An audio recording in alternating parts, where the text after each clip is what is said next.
The coffee cup shattered against the diner's checkered floor, ceramic shards mixing with the dark liquid as Isabella Brown's hands trembled uncontrollably.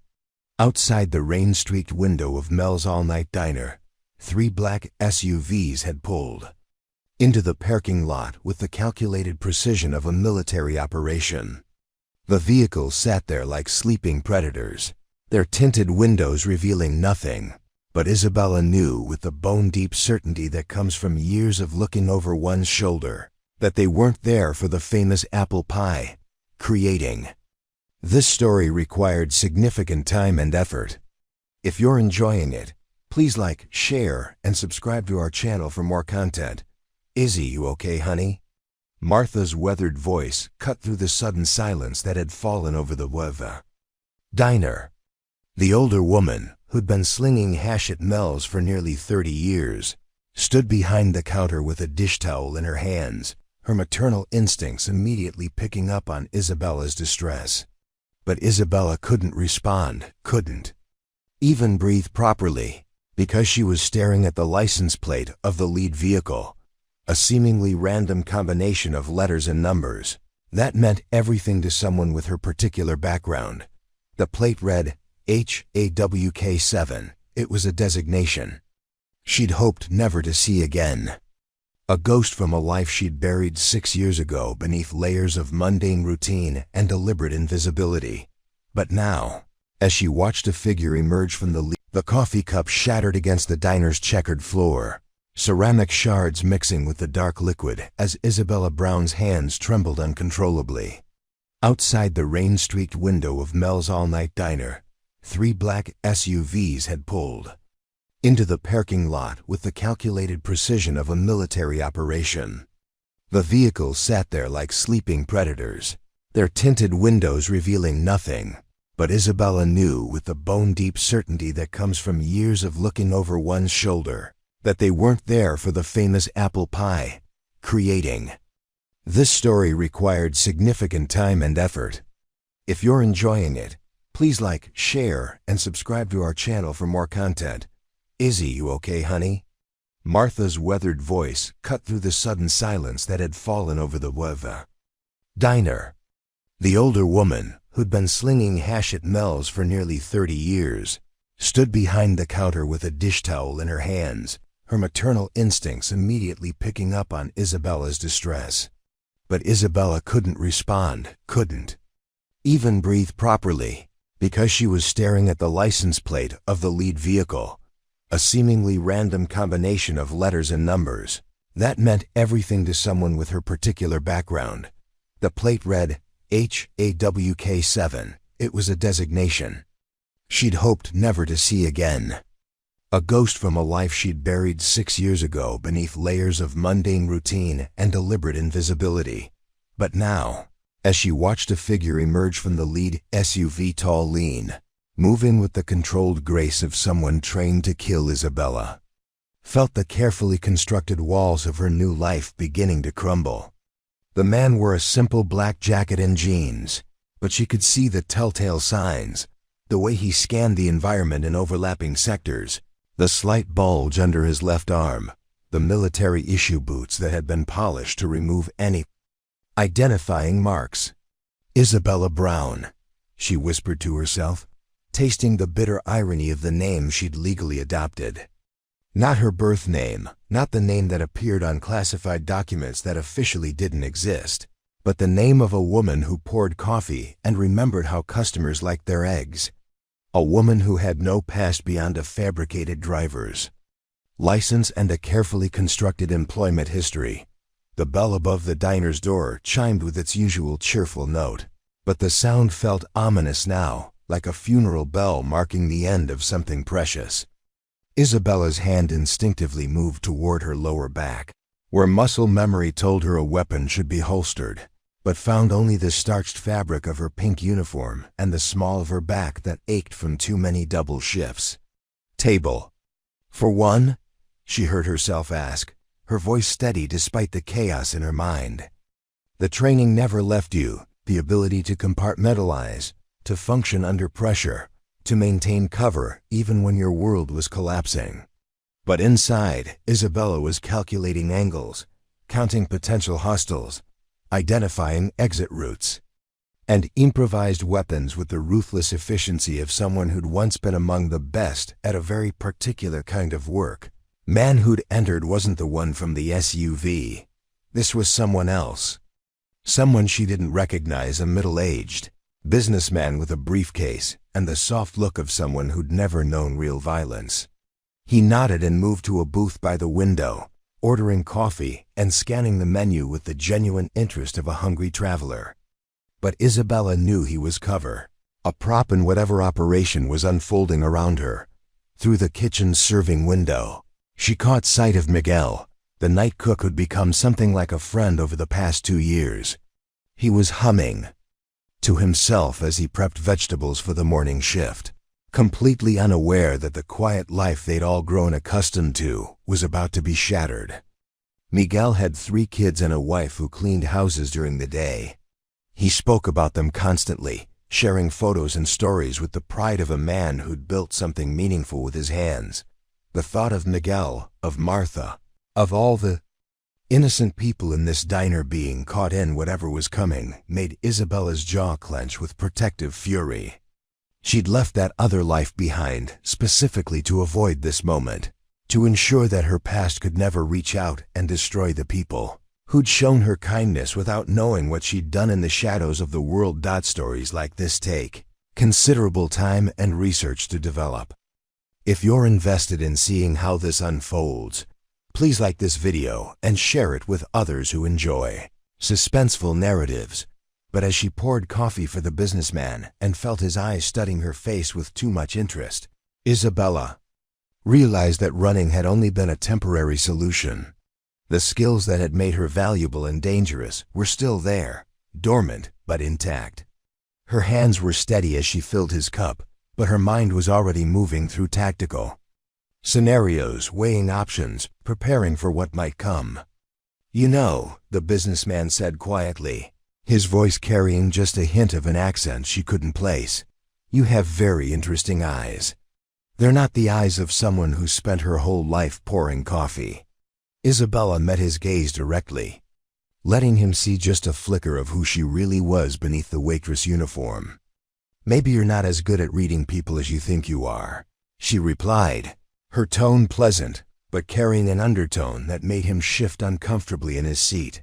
Outside, more vehicles had joined the original 3. The parking lot was beginning to look like a staging area, and Isabella noticed that the positions weren't random.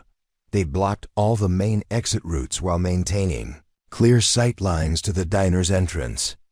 Professional work, the kind of coordination that spoke of serious resources and careful planning. Martha appeared at her elbow, concern etched across her lined face. "Izzy, there's something weird going on out there.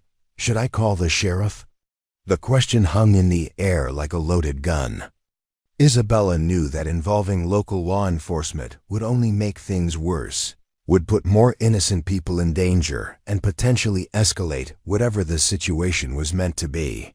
But she also knew that Martha was asking because she cared, because in the 2 years Isabella had worked here for 6 years, she'd become family to these people in a way that both terrified and comforted her. "Not yet," Isabella said softly, placing a gentle hand on Martha's arm. "But maybe you should take your break early tonight. Go home to Bill." Martha's eyes widened with understanding. She'd lived through enough to recognize when someone was trying to protect her, and she'd grown fond enough of Isabella to trust her instincts even when they didn't make complete sense. As Martha gathered her things and headed toward the back exit, Isabella felt a familiar weight settling over her shoulders, the responsibility that came with specialized knowledge, with skills that could protect or destroy. She'd tried to leave this burden behind, but it seemed determined to find her. The bell chimed again, and this time it was him, the tall man from the lead SUV. He moved like water, fluid and precise, and when his eyes met hers across the diner's fluorescent lit interior, Isabella saw recognition there. Not just of her face, but of what she represented, what she'd once been capable of accomplishing, with nothing more than a rifle and a clear line of sight. "Evening," he said, settling into a booth with a clear view of both the front entrance and the kitchen. "I hear you serve excellent pie here." Isabella approached his table with the coffee pot, her movements casual but her senses hyper-alert. Every detail registered: the way he kept his right hand free, the tactical watch on his wrist, the faint scent of gun oil that clung to his clothes, despite obvious efforts to mask it.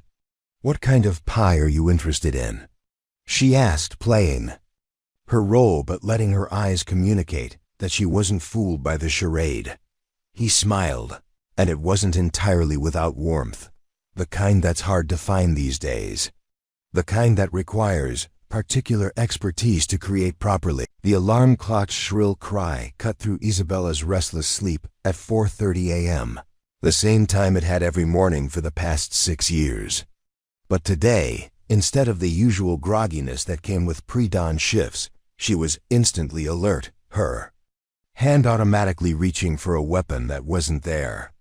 The conversation from the night before rushed back like ice water through her veins, the recognition in that man's eyes, the code name she'd tried so hard to forget, the implication that her past wasn't as buried as she'd believed. Isabella lay in the narrow bed of her studio apartment above Henderson's hardware store, staring at water stains on the ceiling that had become as familiar as old friends. The apartment was spartanly furnished: a bed, a small table, 2 chairs, a kitchenette that barely deserved the name. No photographs on the walls, no personal mementos, nothing that couldn't be abandoned at a moment's notice if running became necessary again. But that had been the old Isabella thinking, the woman who'd lived with a go-bag packed and an escape route planned. The new Isabella, the waitress Isabella, had let herself believe she could put down roots. She'd bought actual curtains last month, cheerful yellow ones that made the morning light less harsh. She'd started feeding the stray cat that lived behind the hardware store, even given him a name, Sergeant Whiskers, a joke that amused her in dark moments. Now as she showered in the cramped bathroom, Isabella caught herself automatically checking angles and sight lines, her mind cataloging every sound from the street below. The habits of hypervigilance never truly went away. They just went dormant, waiting for a threat to reactivate them. She'd spent 6 years teaching herself to ignore the tactical assessment. Her brain wanted to perform on every room she entered, every person she met. The face in the mirror looked older than her 34 years, weathered by too much sun and stress, but her eyes were still sharp, still carried the predatory alertness that had made her so effective in her previous life. Isabella had tried to soften them with makeup tutorials from YouTube, with the kind of gentle expressions that belonged on someone who'd never taken a life. But this morning, she gave up the pretense. Let them see who she really was. Downstairs, Henderson's hardware was already bustling with the pre-work crowd, contractors grabbing supplies, farmers replacing broken tools, the steady rhythm of a small town getting ready to face another day. Isabella had grown to love this daily soundtrack, the normalcy of it, the way problems here could usually be solved with the right wrench or a fresh coat of paint. Old Mr. Henderson waved from behind the counter, his arthritis-gnarled hands counting change with practiced efficiency. "Morning, Izzy. Coffee's fresh if you want some before you head over to Mel's." Isabella paused, struck by the simple kindness of the offer, the way he'd remembered how she liked her coffee over the 2 years she'd lived above his store. These small gestures of community had been foreign to her initially. She'd spent so many years in a world where kindness was weakness, where attachments were liabilities. "Thanks, Mr. H," she replied, accepting the steaming mug and savoring the fob and severing the warmth against her palms. "How's Mrs. Henderson's back doing?" "Better, thanks to that heating pad you recommended. She said to tell you that her bridge group is still hoping you'll join them sometime." The invitation was extended monthly, always gently, never with pressure.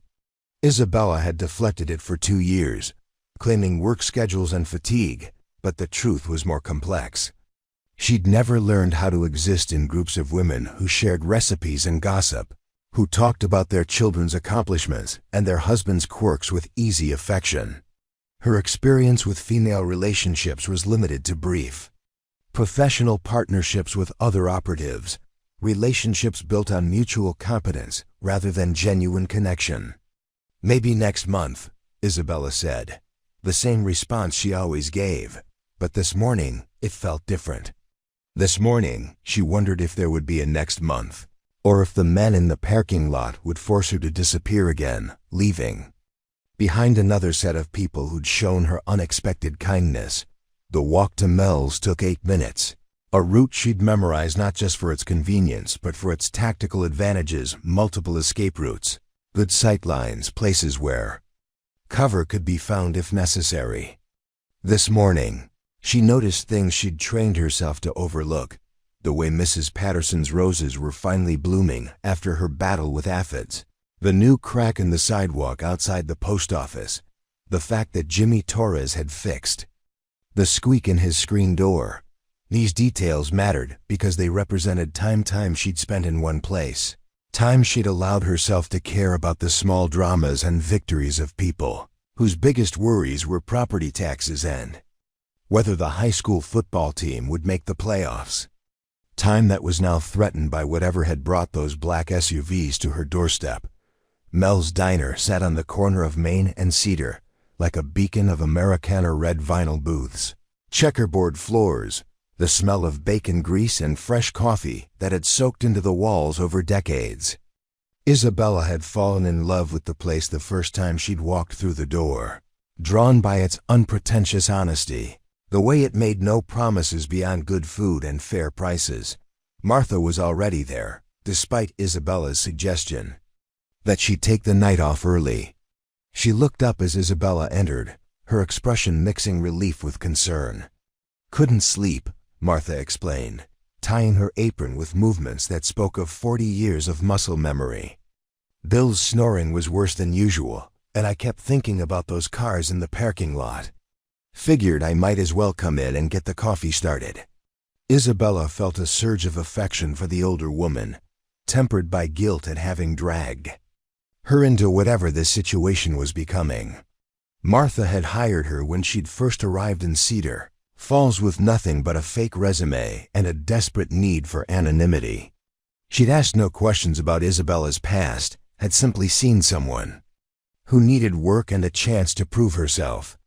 "Martha," Isabella began carefully, "if something were to happen, if I had to leave town suddenly, would you be able to manage here for a while?" The question hung between them like a loaded gun. Martha stopped mid-motion, a coffee filter halfway to the machine, and turned to study Isabella's face with eyes that had seen enough of life to recognize serious trouble when it appeared. "Running from an ex-husband?" Martha asked quietly.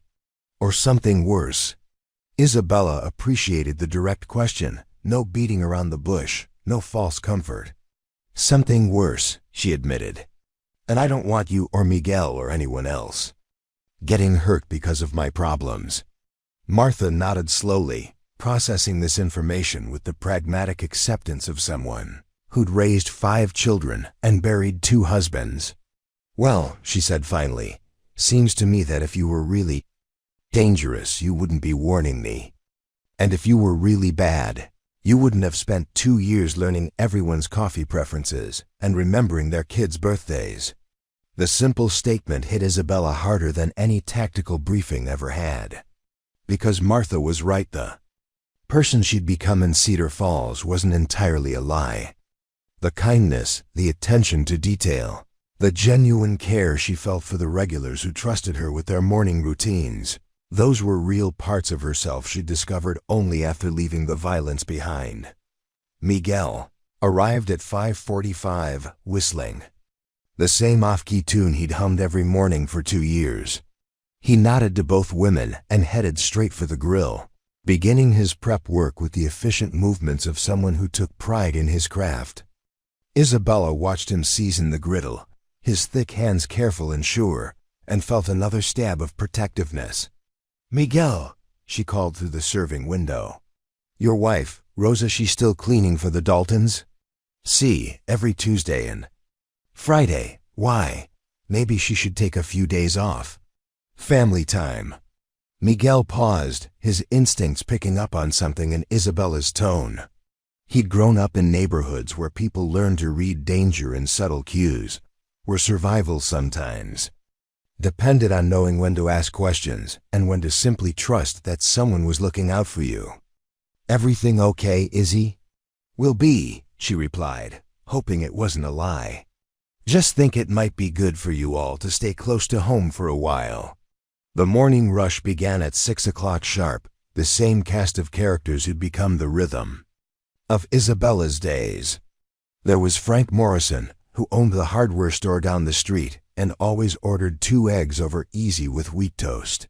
Sarah Chun, the veterinarian who drank her coffee black and read medical journals while she ate.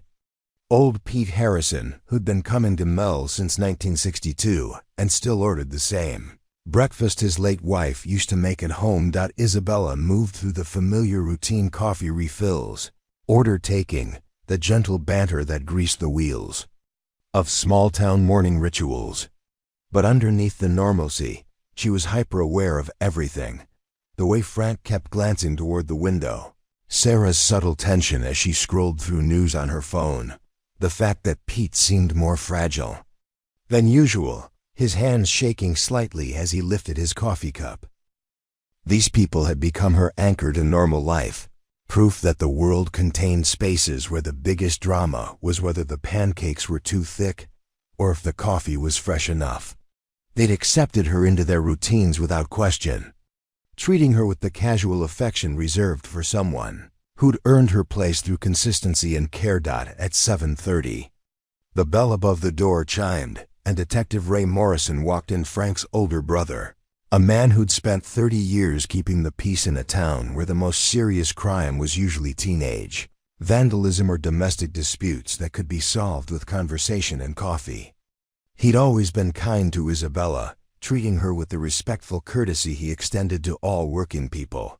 But this morning his eyes were sharp with professional concern. Morning, Izzy, he said, settling into his usual booth. Everything normal around here? The question seemed casual, but Isabella heard the subtext. Ray Morrison was nobody's fool. He'd noticed the unusual activity in town. The black SUVs that didn't belong to any local agency. The subtle tension that had settled over the usually peaceful morning routine. Normal as always, Isabella replied, pouring his coffee. Why do you ask? Got a call about suspicious vehicles in the area. Probably nothing, but I like to keep an eye on things. Ray studied her face as he spoke, his cop instincts picking up on details that most people would miss. You know how it is in a small town. Everyone notices when something doesn't fit the usual pattern. Isabella nodded, understanding both the warning and the offer implicit in his words. Ray Morrison was telling her that he was paying attention, that local law enforcement was aware something unusual was happening, and that she could trust him if she needed help. The gesture touched her more than she could express. Here was a man who barely knew her real story, offering protection based on nothing more than 2 years of reliable service and honest work. I appreciate that, Detective, she said quietly. It's good to know someone's looking out for the neighborhood. As the morning progressed, Isabella found herself memorizing faces and voices with renewed intensity, storing up the details of ordinary kindness that had sustained her through 6 years of rebuilding. Mrs. Patterson's stories about her grandchildren, Miguel's pride in his son's soccer achievements, Martha's gentle fussing over everyone who walked through the door. These relationships had taught her something she'd never learned in all her years of training, that strength could come from connection, rather than isolation, that protecting people you cared about was different from completing a mission. The skills were the same, but the motivation transformed everything. At 10 a.m., during the brief lull between breakfast and lunch, Isabella stepped outside for a moment of fresh air and found herself automatically scanning the area with professional eyes. The black SUVs were gone, but she could feel their presence like a weight pressing down on the town. Watchers were still there, positioned at key points around the downtown area, maintaining surveillance with the patience of people who understood that their target wasn't going anywhere, because they were right, she wasn't going anywhere. Not anymore. 6 years ago, Isabella might have run, might have activated one of her escape plans and disappeared into another identity in another small town. But that would mean abandoning people who'd shown her what community could be. What it felt like to be needed for something other than her ability to eliminate problems. Standing in the morning sunlight, surrounded by the comforting sounds of a town going about its daily business, Isabella made a decision that would have terrified her younger self. She was going to stay. Whatever her past had finally caught up to deliver, she would face it here, in the place she'd chosen to call home. 6 months later, Isabella still stood behind the counter at Null's Diner every morning, but everything had changed. The federal investigation had exposed Operation Blackwater completely. Wells and Crawford were serving life sentences. The innocent people of Cedar Falls had learned the truth about their waitress and decided they were proud to know her. Martha approached with the coffee pot. "Morning, Izzy. The usual crowd's asking if you'll finally join my bridge group next week." Isabella smiled, looking around at the faces of people who'd become her chosen family. "You know what, Martha? I think I'd like that, for the first time." In her adult life, Isabella Brown wasn't running from her past or toward an uncertain future.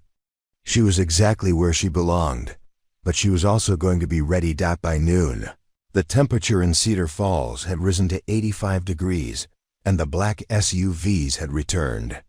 This time, they weren't trying to be subtle.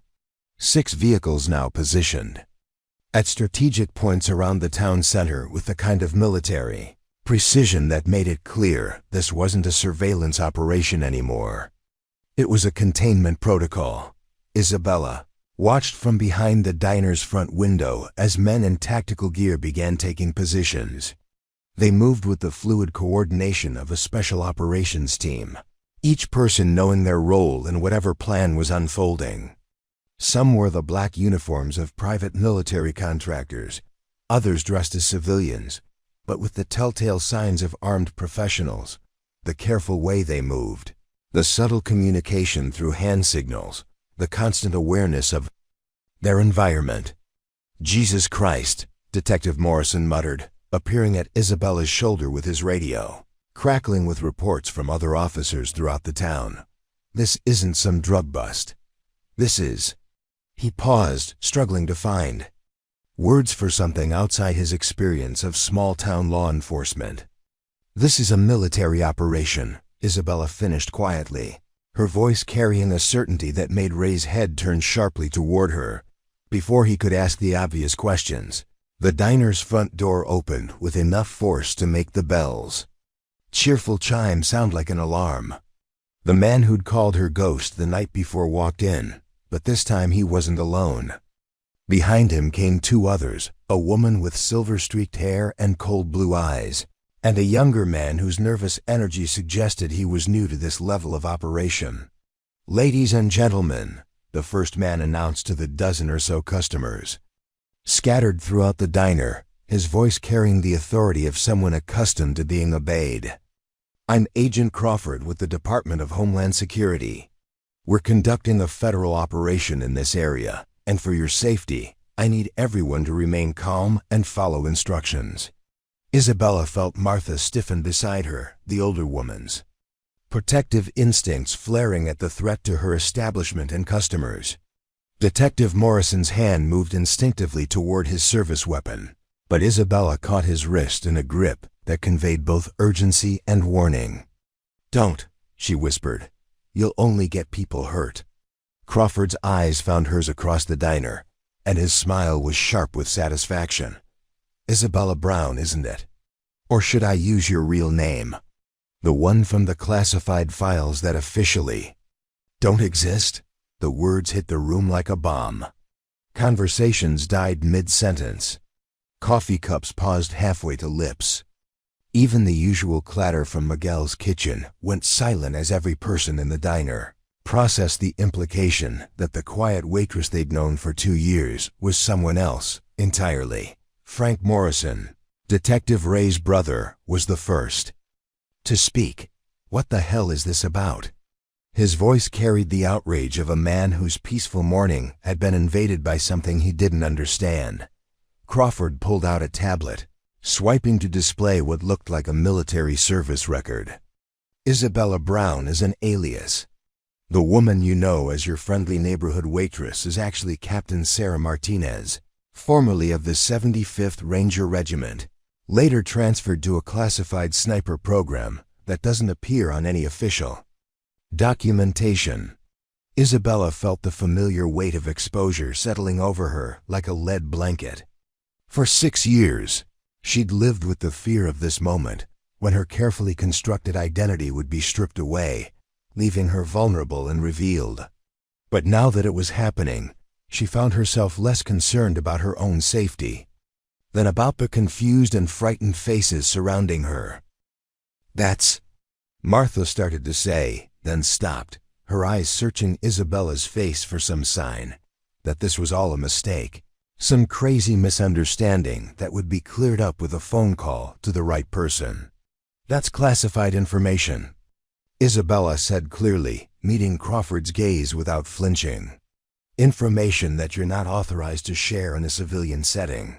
So either you're not really federal agents, or you're operating so far outside legal parameters that this conversation alone will end your careers." The woman with silver hair stepped forward, and Isabella immediately recognized her as someone far more dangerous than Crawford.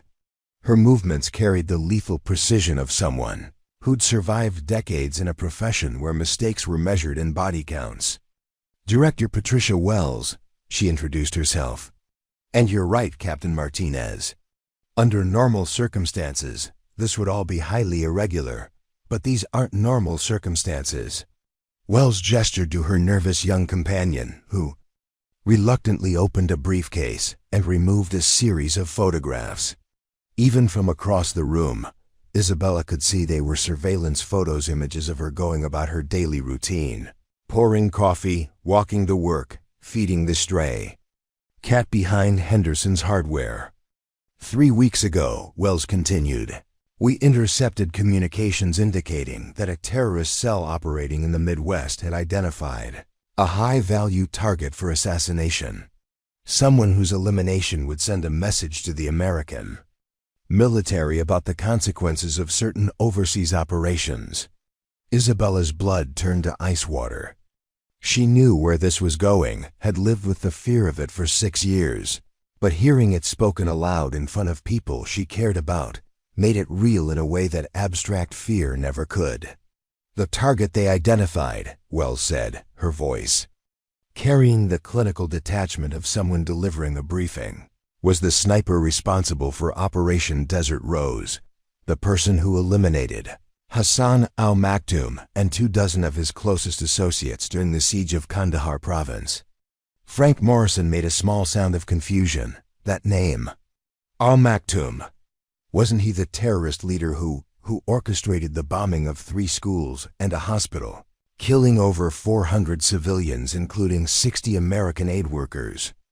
Isabella finished quietly. Yes, he was.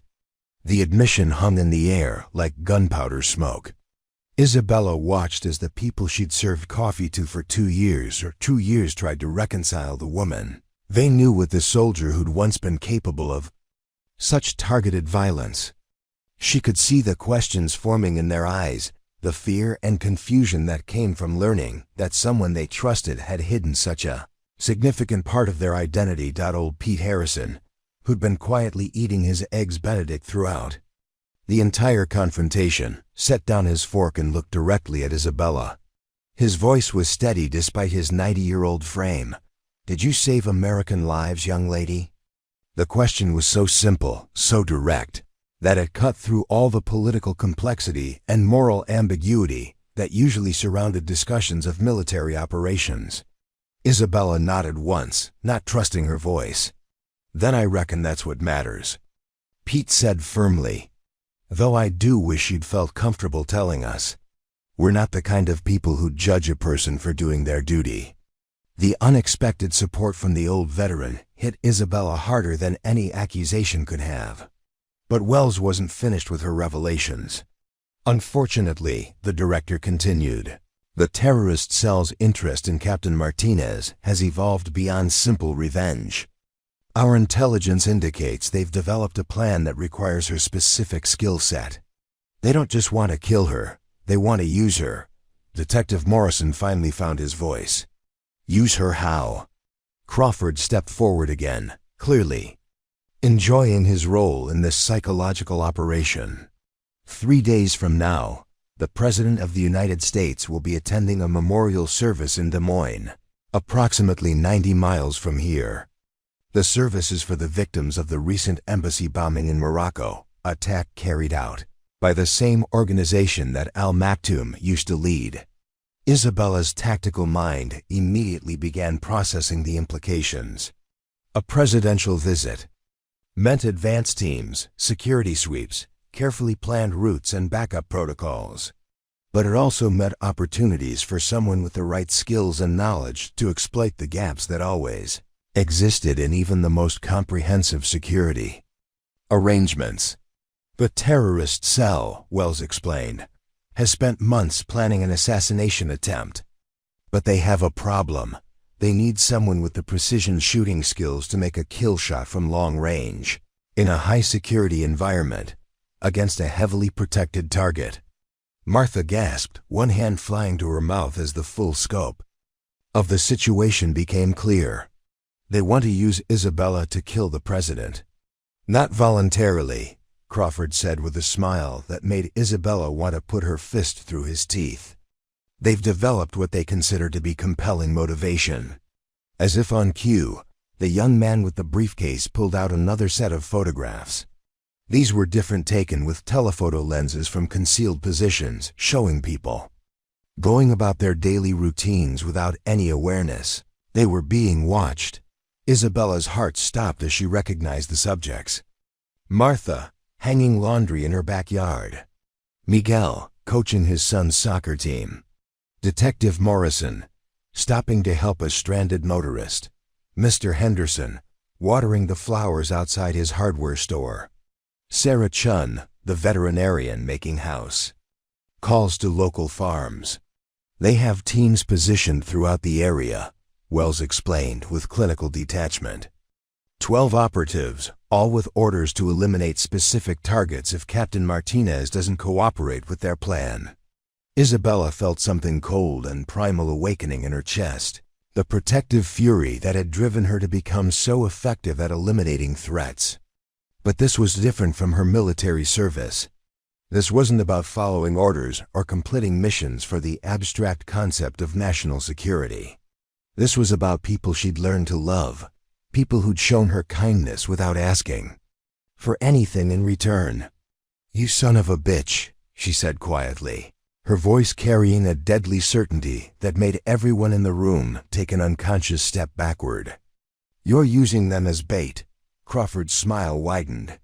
"Not us, Captain. The terrorists. We're just here to offer you a deal." Isabella's mind raced through the tactical possibilities, calculating angles and probabilities with the ruthless efficiency that had once made her one of the most feared snipers in the American military. But every scenario she could envision ended with innocent people in the crossfire, with the kind of collateral damage that would haunt her for the rest of her life. "What kind of deal?"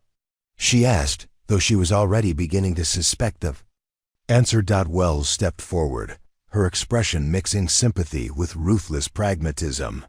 "You come with us, willingly. Help us identify and eliminate the terrorist cell before they can carry out their assassination attempt. Use your knowledge of their tactics and capabilities to give our teams the advantage they need to end this without civilian casualties. And if I refuse, then we leave," Crawford said with a shrug. "And in approximately 48 hours, when the terrorists realize their psychological pressure isn't working, they'll start killing the people in those photographs. One every 6 hours, until you change your mind or until there's no one left. In this town worth protecting, Isabella felt the walls of her carefully constructed normal life collapsing around her. For 6 years, she tried to become someone else, someone who could exist without violence, who could find meaning in small gestures of kindness rather than in the precision elimination of threats. But now her past had caught up with her in the worst possible way, by threatening the people who'd helped her believe in the possibility of redemption. Detective Morrison cleared his throat, his cop instincts finally catching up with the scope of what he was hearing. This is all fascinating, but I've got a question. If you people are really federal agents, where are your badges? Where's your paperwork? That's...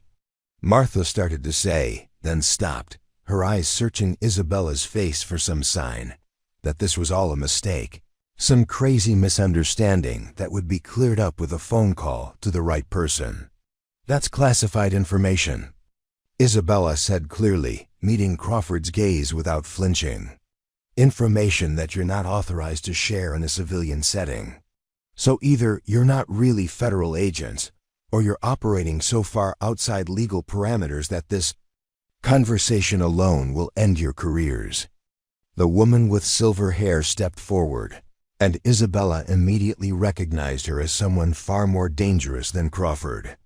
Her movements carried the lethal precision of someone. The threat was clear enough. Isabella felt her protective instincts flaring as she realized these people were prepared to neutralize anyone who got in their way, including a small-town police detective whose only crime was asking legitimate questions. "Ray," Isabella said quietly, her voice carrying a warning that made him look at her sharply. "Maybe you should call this in to your supervisor. Let him know what's happening here." But as Detective Morrison reached for his radio, Crawford held up a hand that stopped him mid-motion. "I'm afraid that won't be possible. As of 30 minutes ago, all communications in and out of Cedar Falls have been temporarily suspended for security reasons, cell towers, landlines, internet, everything." Isabella felt the final pieces of the trap clicking into place around them. This wasn't just about recruiting her for some counter-terrorism operation. This was about creating a controlled environment where she had no choice but to comply, where every possible avenue of resistance had been systematically eliminated. "You've isolated the entire town," she said, her voice carrying the flat certainty of someone recognizing a masterfully executed tactical operation. "This isn't about protecting people from terrorists. This is about forcing my cooperation by making sure The threat was clear enough. Isabella felt her protective instincts flaring as she realized these people were prepared to neutralize anyone who got in their way, including a small-town police detective whose only crime was asking legitimate questions. "Ray," Isabella said quietly, her voice carrying a warning that made him look at her sharply. "Maybe you should call this in to your supervisor. Let him know what's happening here." But as Detective Morrison reached for his radio, Crawford held up a hand that stopped him mid-motion. "I'm afraid that won't be possible. As of 30 minutes ago, all communications in and out of Cedar Falls have been temporarily suspended for security reasons, cell towers, landlines, internet, everything." Isabella felt the final pieces of the trap clicking into place around them. This wasn't just about recruiting her for some counter-terrorism operation. This was about creating a controlled environment where she had no choice but to comply, where every possible avenue of resistance had been systematically eliminated. "You've isolated the entire town," she said, her voice carrying the flat certainty of someone recognizing a masterfully executed tactical operation. "This isn't about protecting people from terrorists. This is about forcing my cooperation by making sure I can't call for outside help." Wells nodded approvingly, as if Isabella had solved a particularly challenging puzzle. "You always were exceptionally quick to grasp operational realities, Captain. Yes, Cedar Falls is currently under what we're calling communications quarantine. Standard procedure for containing potential security breaches." Martha stepped forward then, her maternal instincts overriding her fear. "Now you listen here," she said, pointing a flour-dusted finger at Wells like she was scolding a misbehaving child. "I don't care what kind of government people you think you are. This is our town, these are our neighbors, and you can't just come in here making threats and cutting off our phones like we're criminals." Isabella felt a surge of fierce pride at Martha's courage, even as she recognized how dangerous the situation was becoming. These people, Crawford, Wells, their entire operation, weren't bound by the normal constraints of law enforcement. They were operating under some kind of special authorization that put them above local jurisdiction, above the usual protections that American citizens took for granted. "Ma'am," Crawford said, his tone carrying false patience, "I understand your concerns, but national security sometimes requires temporary inconveniences for civilian populations. I assure you, once this operation is complete, everything will return to normal." "What operation?" Frank Morrison demanded, his hardware store owner's practicality cutting through the bureaucratic double-talk. "You keep talking about terrorists and national security, but all I see is a bunch of people in black clothes threatening my neighbors and cutting off our communications. How do we even know you are who you say you are?" The question hung in the air like a challenge, and Isabella watched as Crawford and Wells realized they'd made a tactical error. In their focus on psychological pressure and operational control, they'd underestimated the basic American instinct to question authority, especially when that authority showed up unannounced and started making demands. Detective Morrison seized on the moment of uncertainty. "Frank's right," he said, his hand moving back toward his service weapon despite Isabella's earlier warning. "I've been a cop for 30 years, and I've worked with federal agencies before. They don't operate like this. They coordinate with local law enforcement. They show proper identification. They follow procedures designed to protect civilian populations." Isabella could see the situation spiraling toward violence, and she knew that once shots were fired, innocent people would die. The men positioned around the town weren't there for show. They were there to eliminate any threat to the operation, including local law enforcement that asked too many questions. "Ray," she said quietly, catching his attention, "remember what you said about protecting the neighborhood? Right now, the best way to protect everyone is to let this play out." But Detective Morrison had spent 3 decades building his identity around being the person who stood between his community and danger. The idea of backing down in the face of threats went against every instinct he developed as a police officer. "No," he said firmly. "I took an oath to protect and serve the people of this town. That doesn't change just because someone waves around federal credentials and starts talking about national security." Crawford sighed, a sound that carried more regret than Isabella found comforting. "Detective Morrison, you're forcing us into a situation that none of us wants. Please step away from your weapon and allow this operation to proceed." "Not a chance in hell." The words had barely left Morrison's mouth when the young man with the briefcase moved with surprising speed, producing a taser and firing it before anyone could react. Detective Morrison convulsed and collapsed, his body twitching as 50,000 volts coursed through his nervous system. Martha screamed. Frank Morrison lunged forward with a roar of rage, only to find himself facing 3 drawn weapons and the cold certainty that any movement would result in his death.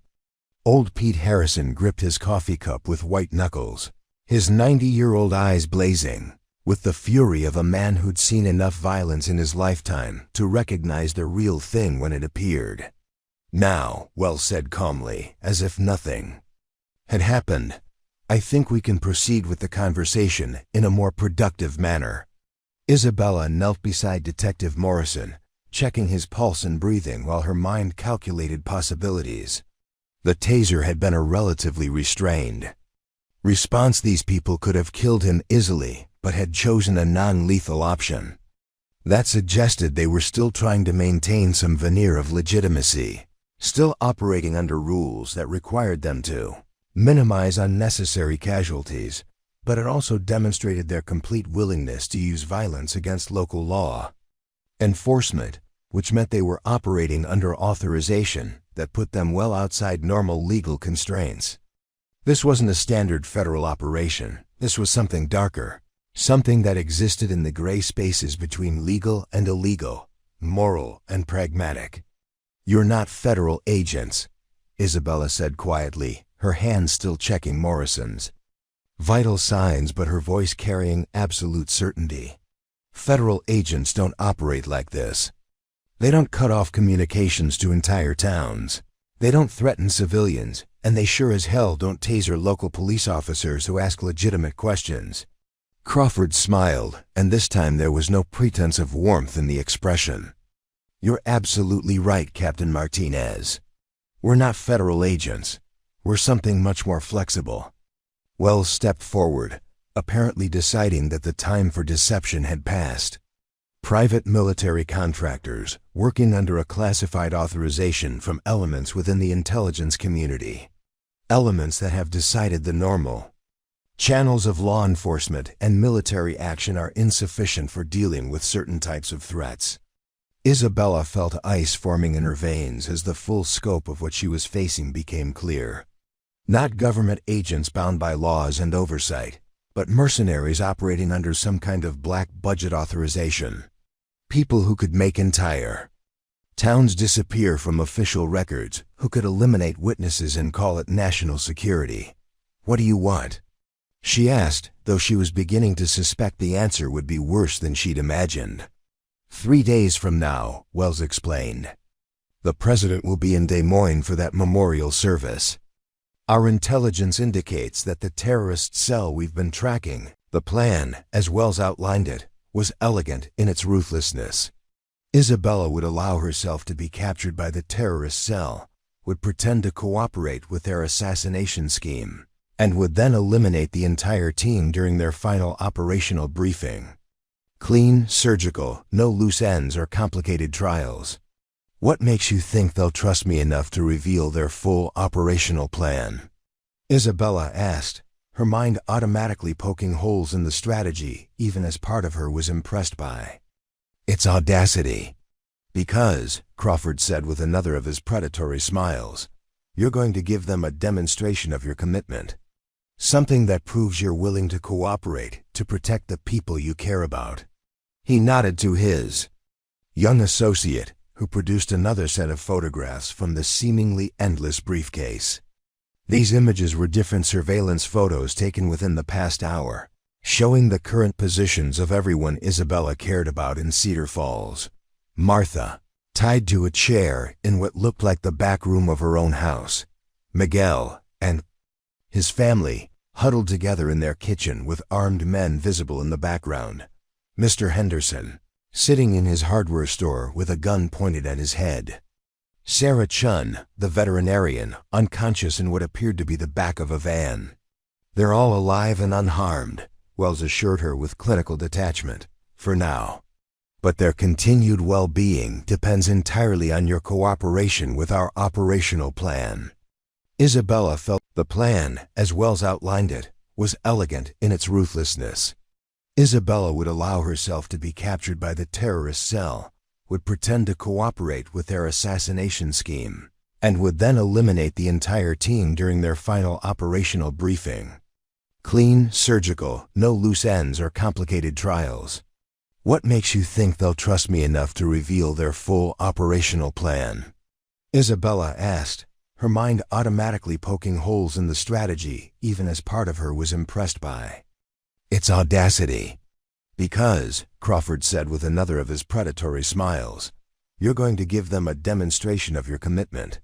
Something that proves you're willing to cooperate to protect the people you care about." He nodded to his young associate, who produced another set of photographs from the seemingly endless briefcase. These images were different surveillance photos taken within the past hour, showing the current positions of everyone Isabella cared about in Cedar Falls. Martha, tied to a chair in what looked like the back room of her own house. Miguel and his family, huddled together in their kitchen with armed men visible in the background. Mr. Henderson, sitting in his hardware store with a gun pointed at his head. Sarah Chun, the veterinarian, unconscious in what appeared to be the back of a van. "They're all alive and unharmed," Wells assured her with clinical detachment, "for now. But their continued well-being depends entirely on your cooperation with our operational plan." Isabella felt something fundamental shift inside her, a transformation from the woman who'd spent 6 years serving coffee and learning to care about people to someone much more dangerous. The protective fury that had always been her greatest strength as a soldier was awakening, but this time it wasn't abstract duty or patriotic ideology driving her, it was love. "What do you need me to do?" she asked quietly, her voice carrying the deadly certainty of someone who'd already made the decision to kill everyone responsible for threatening her chosen family. Crawford's smile widened with satisfaction. "First, we need you to make contact with the terrorist cell. Let them know you're willing to discuss terms for cooperation. Our intelligence suggests they'll arrange a meeting within 12 hours of initial contact. And then you convince them that you're broken, that the threat to civilian lives has destroyed your resistance, that you're ready to do whatever they ask to protect the people you care about. You'll need to be convincing, Captain. These aren't amateurs. They'll be looking for signs of deception." Wells stepped forward with what might have been sympathy. "I know this goes against your training and your personal ethics, but sometimes the preservation of innocent life requires temporary moral flexibility." Isabella studied the faces around her, Martha and Frank and old Pete, all watching her with expressions mixing fear and trust and desperate hope. These people had become her anchor to humanity, her proof that the world contained spaces where kindness mattered more than tactical efficiency. Now their lives depended on her ability to become something she'd tried to leave behind. "There's one more thing," Crawford added, almost as an afterthought. "The terrorist cell has requested proof of your commitment before they'll finalize their operational plans. They want you to eliminate a target as a demonstration of good faith." Isabella felt her blood turn to ice water. "What kind of target?" Crawford's smile became genuinely malevolent. "A federal agent who's been investigating their activities. Someone whose death would send a clear message about the consequences of interfering with their operations." The pieces clicked into place with horrible clarity. This entire scenario, the isolation of the town, the threats to civilians, the carefully orchestrated psychological pressure, wasn't just about recruiting her to infiltrate a terrorist cell. It was about turning her into an assassin willing to kill American law enforcement officers. "You want me to murder a federal agent," she said quietly, her voice carrying the flat certainty of someone recognizing the true scope of the trap she'd walked into. "We want you to eliminate a threat to national security," Wells corrected. "The distinction may seem subtle, but it's the difference between murder and patriotic service."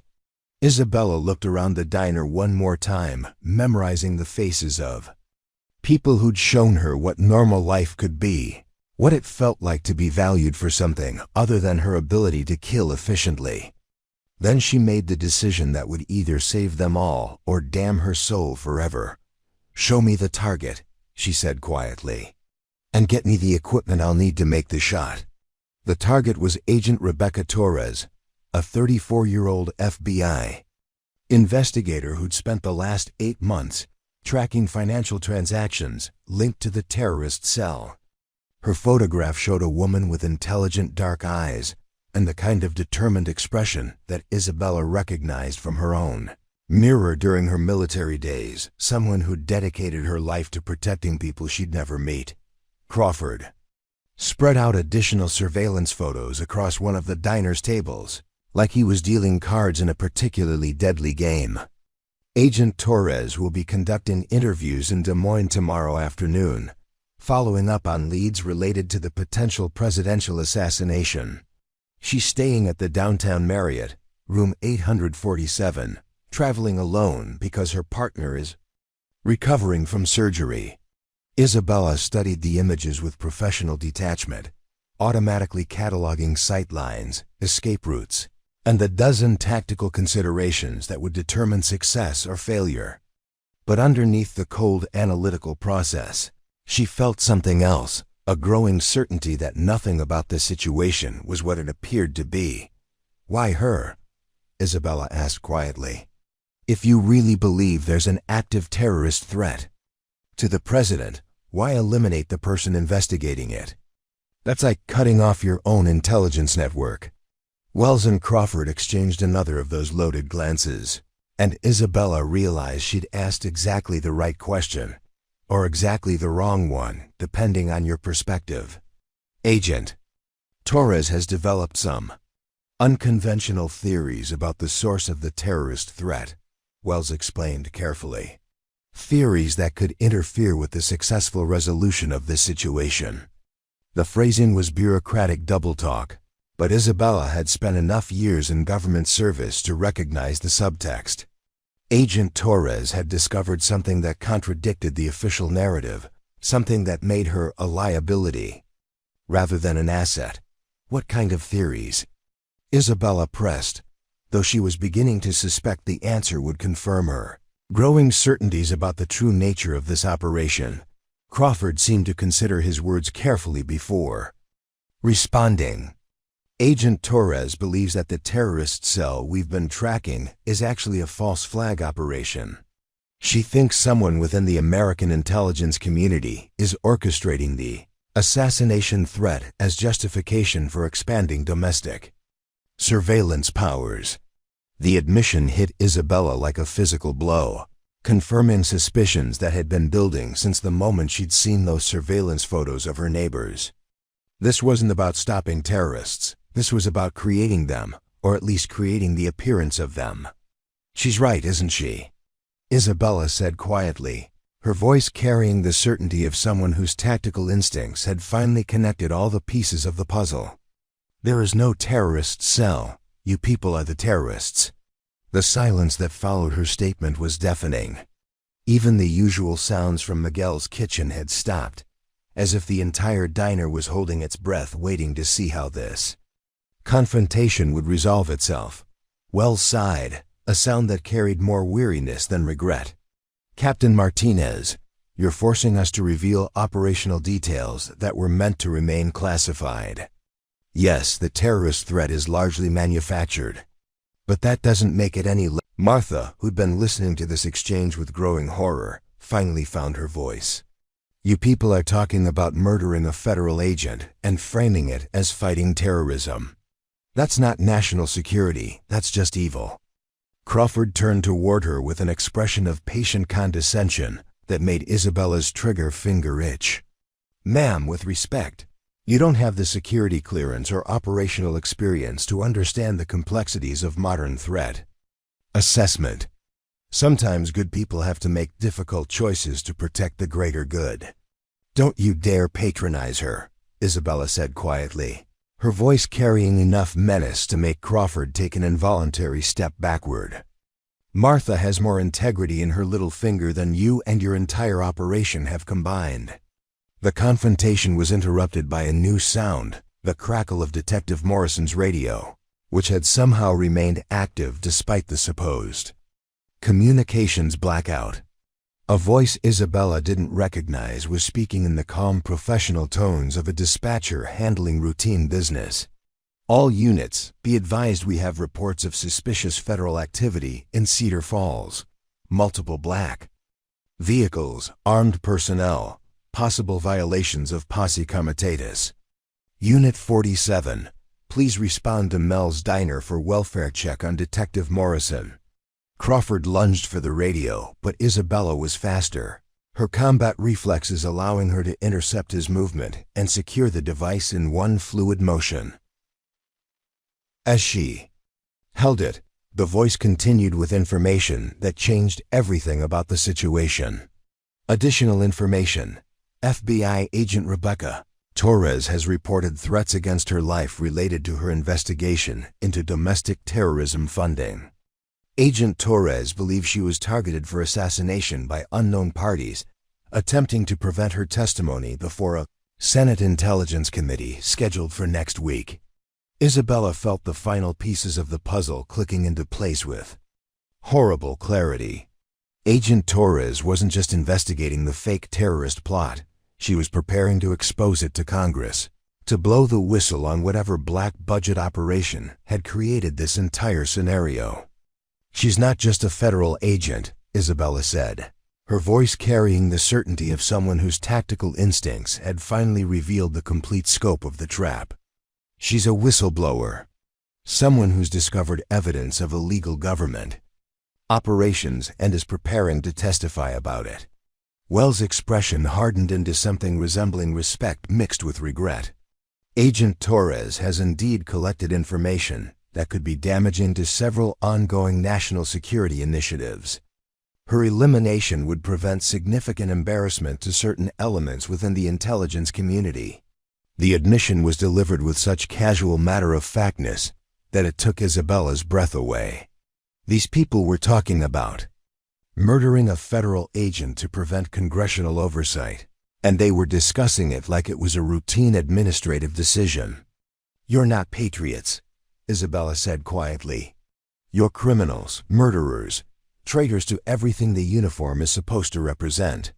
Crawford's false patience finally cracked, revealing the contempt that had been lurking beneath his professional demeanor. "Captain Martinez, your naivete is almost charming. You think there are clean moral lines in the modern world, clear distinctions between good and evil? The threats we face require responses that can't be bound by conventional ethics or legal niceties." "The threats you manufacture," Isabella corrected, "because you need enemies to justify your existence, your budgets, your power to operate outside any meaningful oversight." Before Crawford could respond, the diner's front door opened with a crash that made everyone turn toward the sound. But instead of more black-clad operatives, the person who entered was someone Isabella had never seen before, a woman in her mid-30s with shoulder-length brown hair and the kind of alert, intelligent expression that immediately identified her as law enforcement. "Agent Rebecca Torres, FBI," she announced, displaying her credentials while her eyes quickly assessed the tactical situation. "I'm here to place Patricia Wells and Marcus Crawford under arrest for violations of federal law related to conspiracy, kidnapping, and attempted murder." The silence that followed her announcement was electric with tension. Isabella could see Wells and Crawford calculating possibilities, weighing the risks of violent resistance against the consequences of arrest and potential exposure of their operations. "Agent Torres," Wells said calmly, "you're operating outside your jurisdiction and interfering with a classified national security operation. I strongly advise you to withdraw and allow us to complete our mission." Torres moved further into the diner, her hand resting on her holstered weapon but not drawing it. Isabella noticed the tactical vest under her jacket, the earpiece that suggested she wasn't operating alone, the way she positioned herself to maintain sight lines to both the front door and the kitchen entrance. "There is no classified operation," Torres replied with the certainty of someone who'd done her homework. "There's only a criminal conspiracy involving the manufacture of terrorist threats to justify illegal surveillance programs and the elimination of federal agents investigating those programs." Isabella watched this confrontation unfold with the fascination of someone witnessing the collision between competing versions of reality. For months, she'd been living in a world where her greatest concerns were coffee temperatures and tip percentages. Now she was standing in the middle of what appeared to be a shadow war between different factions within the American government. "Agent Torres," Isabella said quietly, her voice carrying enough authority to make everyone in the room turn toward her. "How did you know to come here?" Torres smiled grimly. "Because 3 days ago, someone leaked classified documents to the Senate Intelligence Committee revealing the existence of Operation Blackwater, a domestic false flag program designed to create artificial terrorist threats. The documents included references to a planned assassination of a federal whistleblower, to be carried out by a former military sniper, being coerced through threats to civilian hostages. Crawford made a sound of frustration that suggested months of careful planning had just collapsed around him. Those documents are classified above your clearance level, Agent Torres. Accessing them was a federal crime. So is kidnapping civilians and forcing retired military personnel to commit murder. Torres replied calmly. I think my crimes are significantly less serious than yours. Isabella felt something she hadn't experienced in 6 years, the sensation of hope mixed with the possibility of justice. For the first time since this nightmare had begun, it seemed like there might be a way out that didn't require her to become someone she'd spent years trying not to be. But as she allowed herself to feel that hope, Crawford made a decision that changed everything. His hand moved toward his weapon with the swift efficiency of someone who decided that eliminating witnesses was preferable to facing arrest and prosecution. Isabella's combat reflexes took over before her conscious mind had fully processed the threat. She moved with the fluid precision that had once made her legendary among special operations personnel, closing the distance between herself and Crawford in 2 quick steps and disarming him with a technique that left him gasping on the diner's checkered floor. The weapon, a military-issue Sig Sauer P320, felt familiar in her hands, its weight and balance awakening muscle memories she'd tried to suppress for 6 years. But instead of the cold satisfaction she'd once felt when armed and dangerous, Isabella experienced only sadness at the necessity of violence in a situation that should have been resolved through law and justice. Wells, she said quietly, her voice carrying the deadly certainty of someone who'd made peace with whatever came next. Call off your teams. Release the hostages. End this operation before more people get hurt. Wells studied Isabella's face for a long moment, apparently recognizing something there that made her recalculate the tactical situation. Captain Martinez, you don't understand the larger strategic picture. Agent Torres' investigation will expose operations that are essential to national security. Good people will die because of her misguided idealism. Good people are already dying, Isabella replied. They're dying because people like you have decided that democracy is too inconvenient for your methods of protecting it.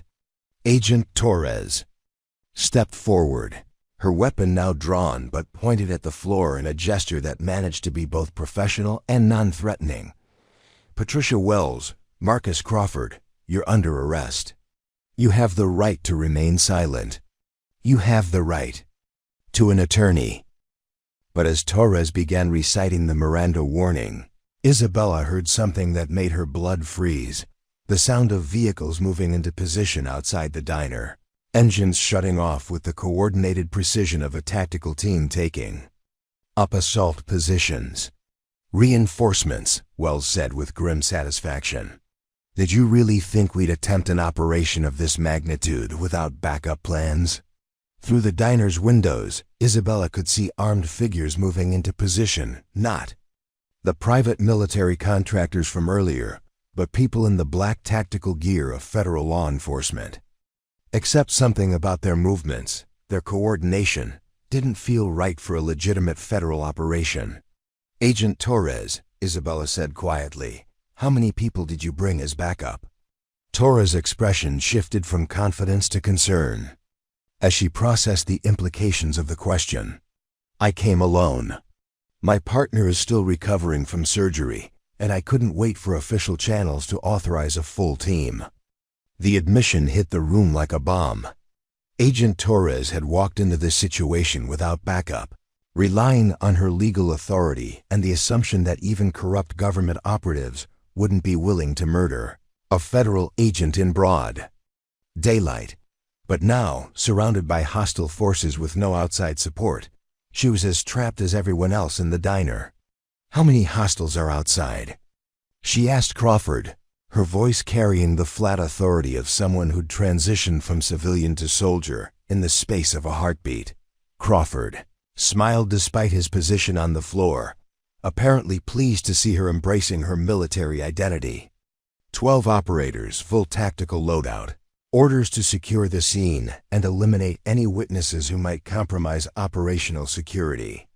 Isabella processed this information with the cold calculation of someone trained to turn disadvantageous tactical situations into opportunities. 12 operators meant professional soldiers, probably former special forces working for the same private military company that employed Wells and Crawford. They would be competent, well-equipped, and operating under rules of engagement that treated civilian casualties as acceptable losses, but they would also be operating under the assumption that their primary target was a retired sniper who'd gone soft after 6 years of pouring coffee and learning to care about people. They wouldn't be expecting to face someone who'd remembered, in the space of a few minutes, exactly why she'd once been considered one of the most dangerous soldiers in the American military.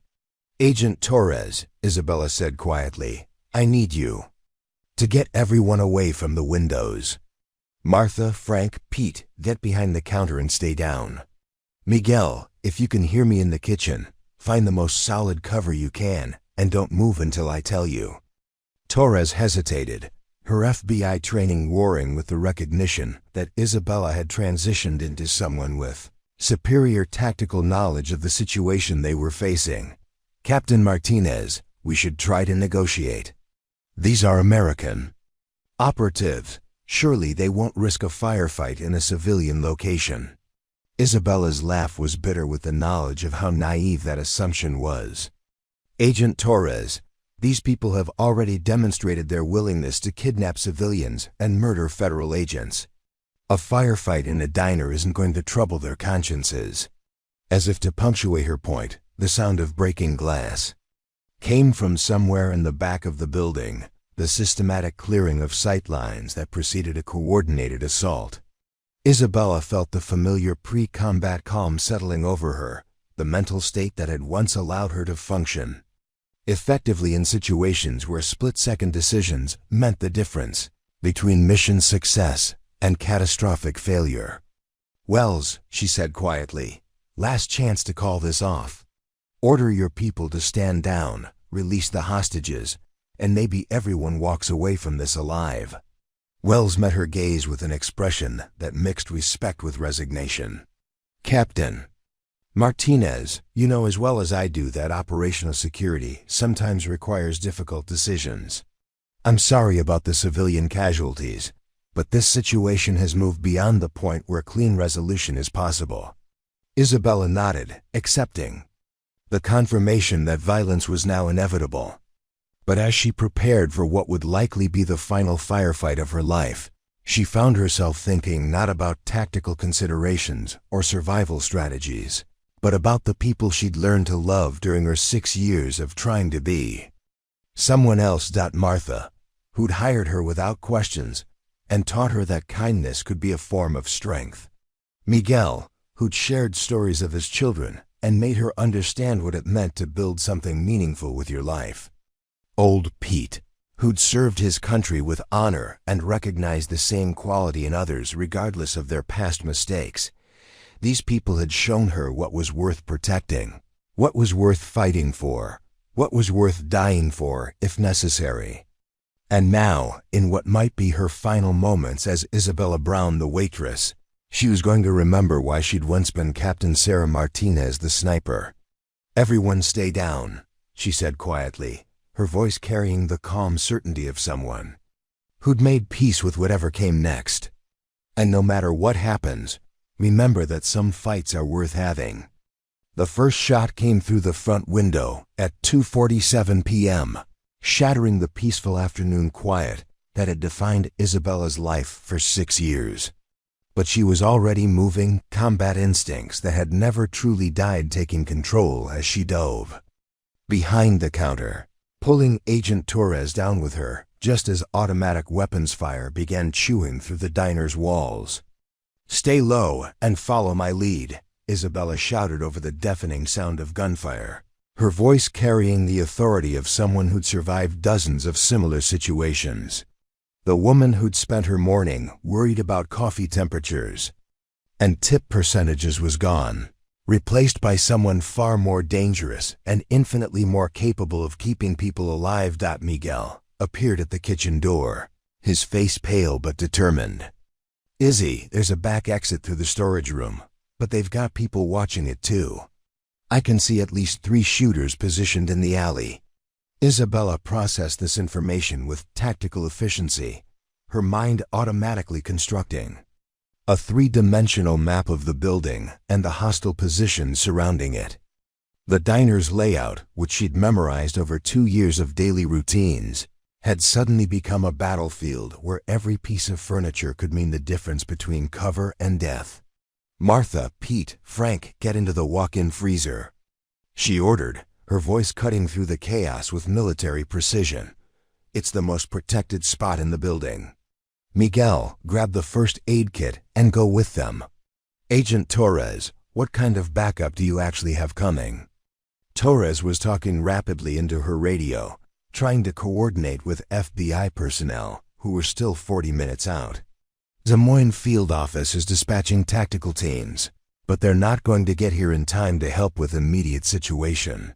Another volley of gunfire swept through the diner, sending ceramic shards and wood splinters flying through the air like deadly confetti.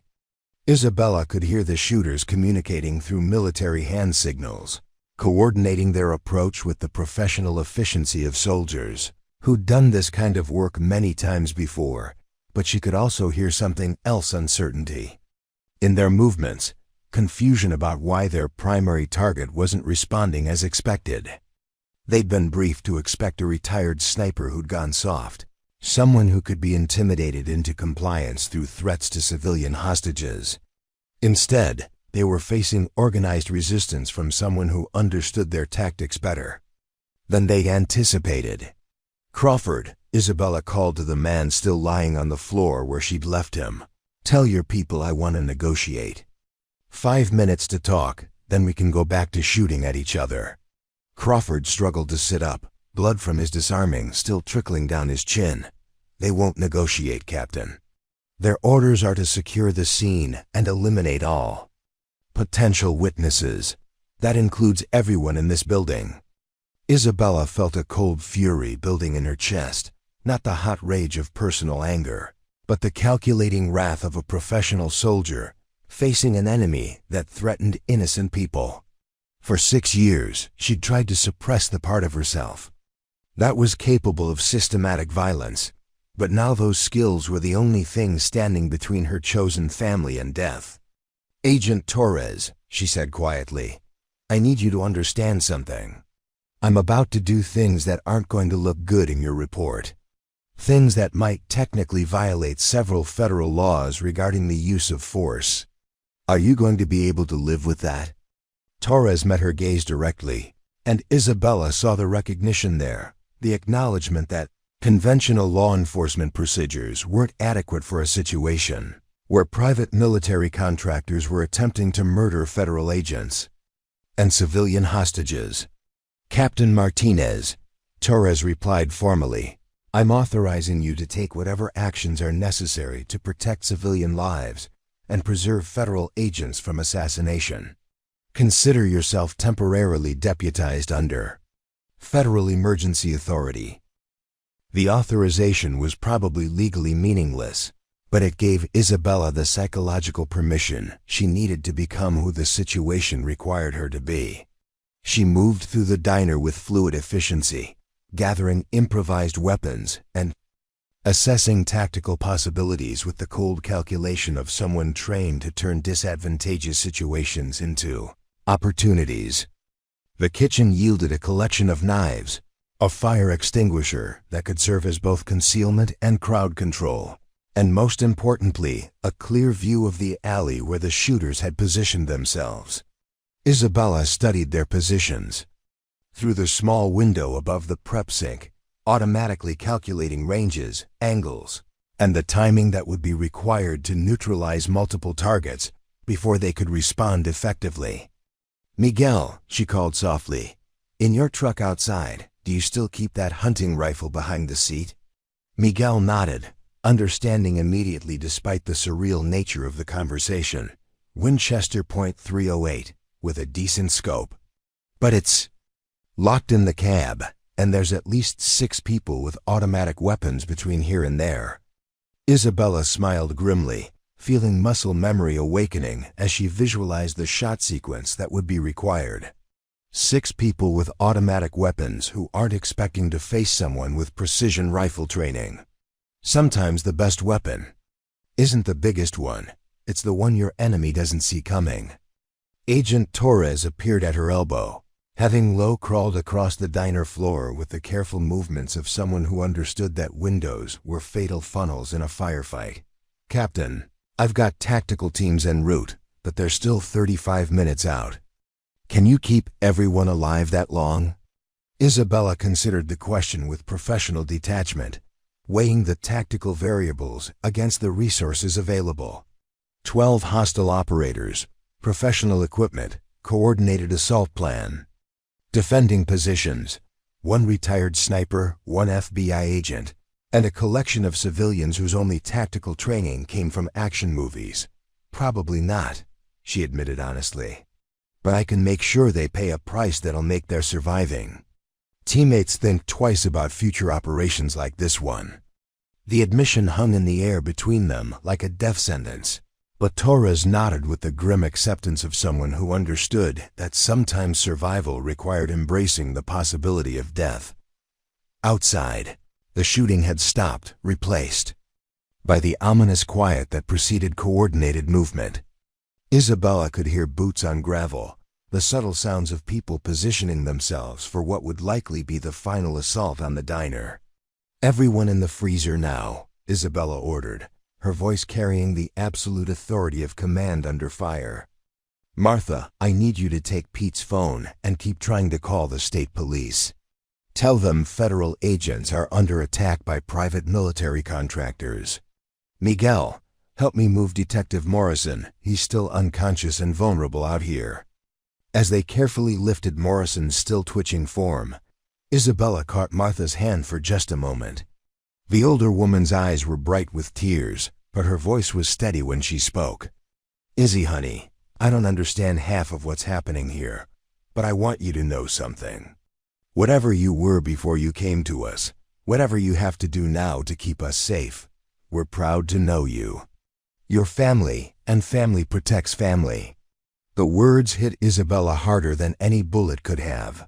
For 6 years she'd wondered if the person she'd become in Cedar Falls real, or just another carefully constructed cover identity. But in Martha's simple declaration of acceptance and love, she found the answer she'd been searching for. "I love you too," Isabella replied quietly, the words carrying more weight than any military decoration she'd ever received. "All of you. And I'm going to make sure you get to go home to your families tonight." As the civilians retreated to the relative safety of the walk-in freezer, Isabella turned her attention to the tactical situation with renewed focus. She wasn't fighting for abstract concepts of duty or patriotism. Now she was fighting for Martha's grandchildren and Miguel's soccer games, for Pete's stories about the old days and Detective Morrison's dedication to keeping his community safe. Agent Torres positioned herself at the kitchen's back entrance, her service weapon drawn and ready. "What's the plan, Captain?" Isabella moved to the front window, studying the positions of the hostile operatives with professional interest. They were good former military, probably special forces, with the kind of coordinated movement that spoke of extensive training and combat experience. But they were also predictable, following standard assault protocols that assumed their target would respond conventionally. "They're expecting me to hunker down and wait for rescue," Isabella explained, her voice carrying the calm certainty of someone who'd found her tactical advantage. "What they're not expecting is for a supposedly retired sniper to go on the offensive." She moved through the diner with fluid efficiency, gathering items that would serve her immediate needs. A large mirror from the bathroom wall, several dish towels, a bottle of cooking oil, and most importantly the keys to Miguel's truck that she'd noticed hanging by the back door. "Agent Torres, in exactly 3 minutes, I need you to create a distraction at the back entrance. Nothing heroic, just enough noise and movement to draw their attention away from the front of the building. Torres nodded, checking her watch with the precision of someone synchronizing operations. "What are you planning to do?" Isabella's smile was sharp with predatory anticipation. "I'm going to remind these people why precision shooting is called a sniper's art, not a sniper's science. Art requires creativity." The next 90 seconds were spent in careful preparation.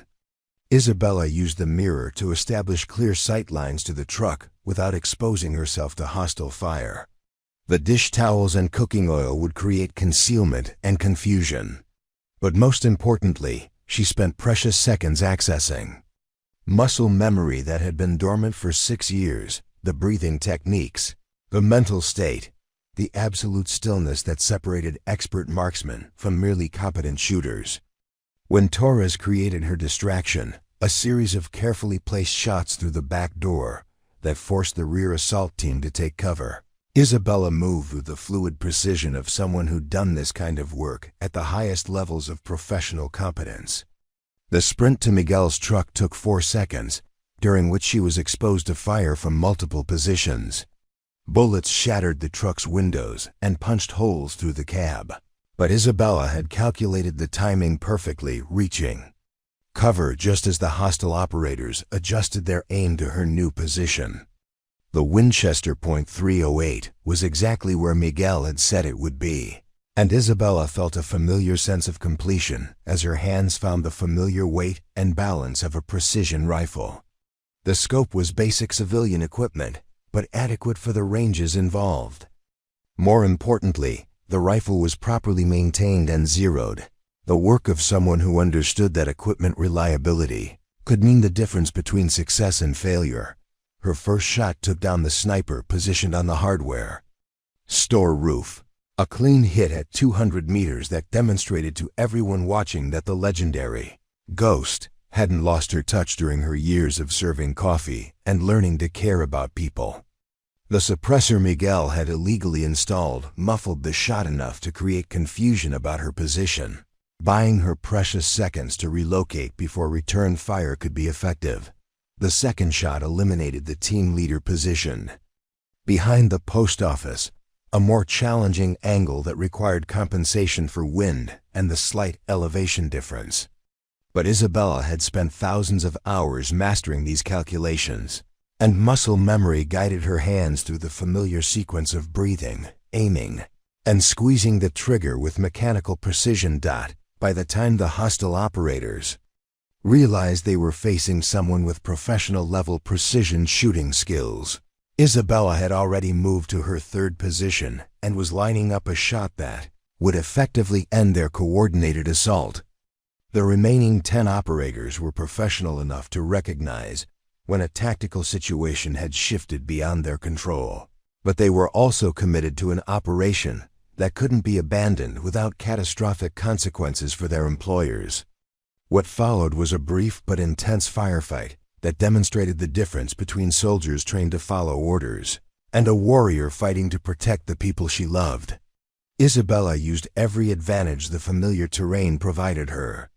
Knowledge of sightlines, her understanding of the town's layout, her ability to predict how professional soldiers would respond to unexpected resistance.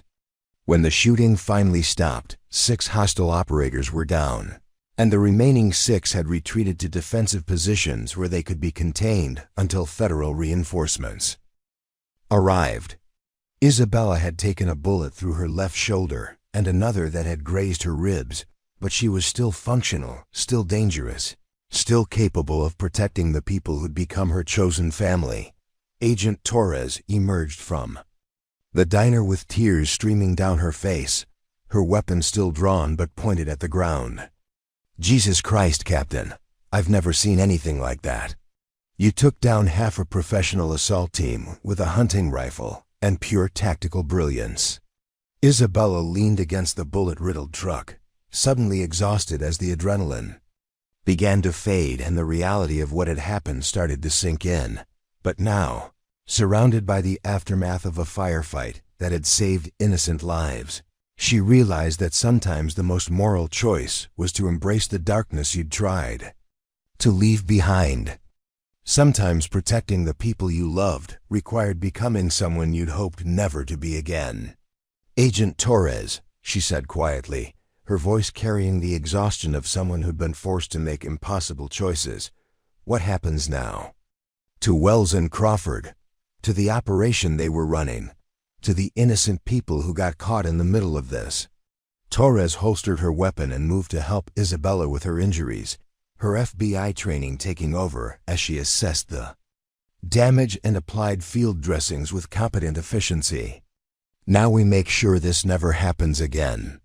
The evidence you've helped me gather will expose Operation Blackwater and everyone involved in it. The Senate Intelligence Committee will have everything they need to conduct a real investigation, with real oversight and real consequences for the people who thought they could operate above the law." As if summoned by her words, the sound of helicopters began echoing across Cedar Falls federal tactical teams, finally arriving to secure a situation that had already been resolved through individual courage and the kind of precision violence that Isabella had hoped never to need again. But as Martha and Miguel and old Pete emerged from the diner, their faces bright with relief and gratitude, Isabella realized that she'd found something she'd been searching for without knowing it. She'd found the answer to the question that had haunted her for 6 years, whether the skills that made her dangerous could coexist with the person who'd learned to pour coffee and remember how people liked their eggs. The answer was yes, but only when the people she loved were threatened. Only when conventional law enforcement wasn't enough to protect the innocent. Only when the choice was between embracing her capacity for violence or watching good people die because she'd been too afraid to become who the situation required her to be. Detective Morrison was finally regaining consciousness as the federal tactical teams established a perimeter around the downtown area. His first words were characteristically direct. "Izzy, what the hell happened here? And why does it look like a war zone?" Isabella helped him sit up, her movements careful because of her injuries, but her voice steady despite everything she'd been through. "Ray, it turns out that sometimes small-town police work intersects with the kind of problems that require federal solutions. But the important thing is that everyone's safe. The bad guys are either dead or in custody, and Cedar Falls can go back to being the kind of place where the biggest excitement is whether the high school football team makes the playoffs." But even as she said it, Isabella knew that wasn't entirely true. Cedar Falls would never be quite the same after today, and neither would she.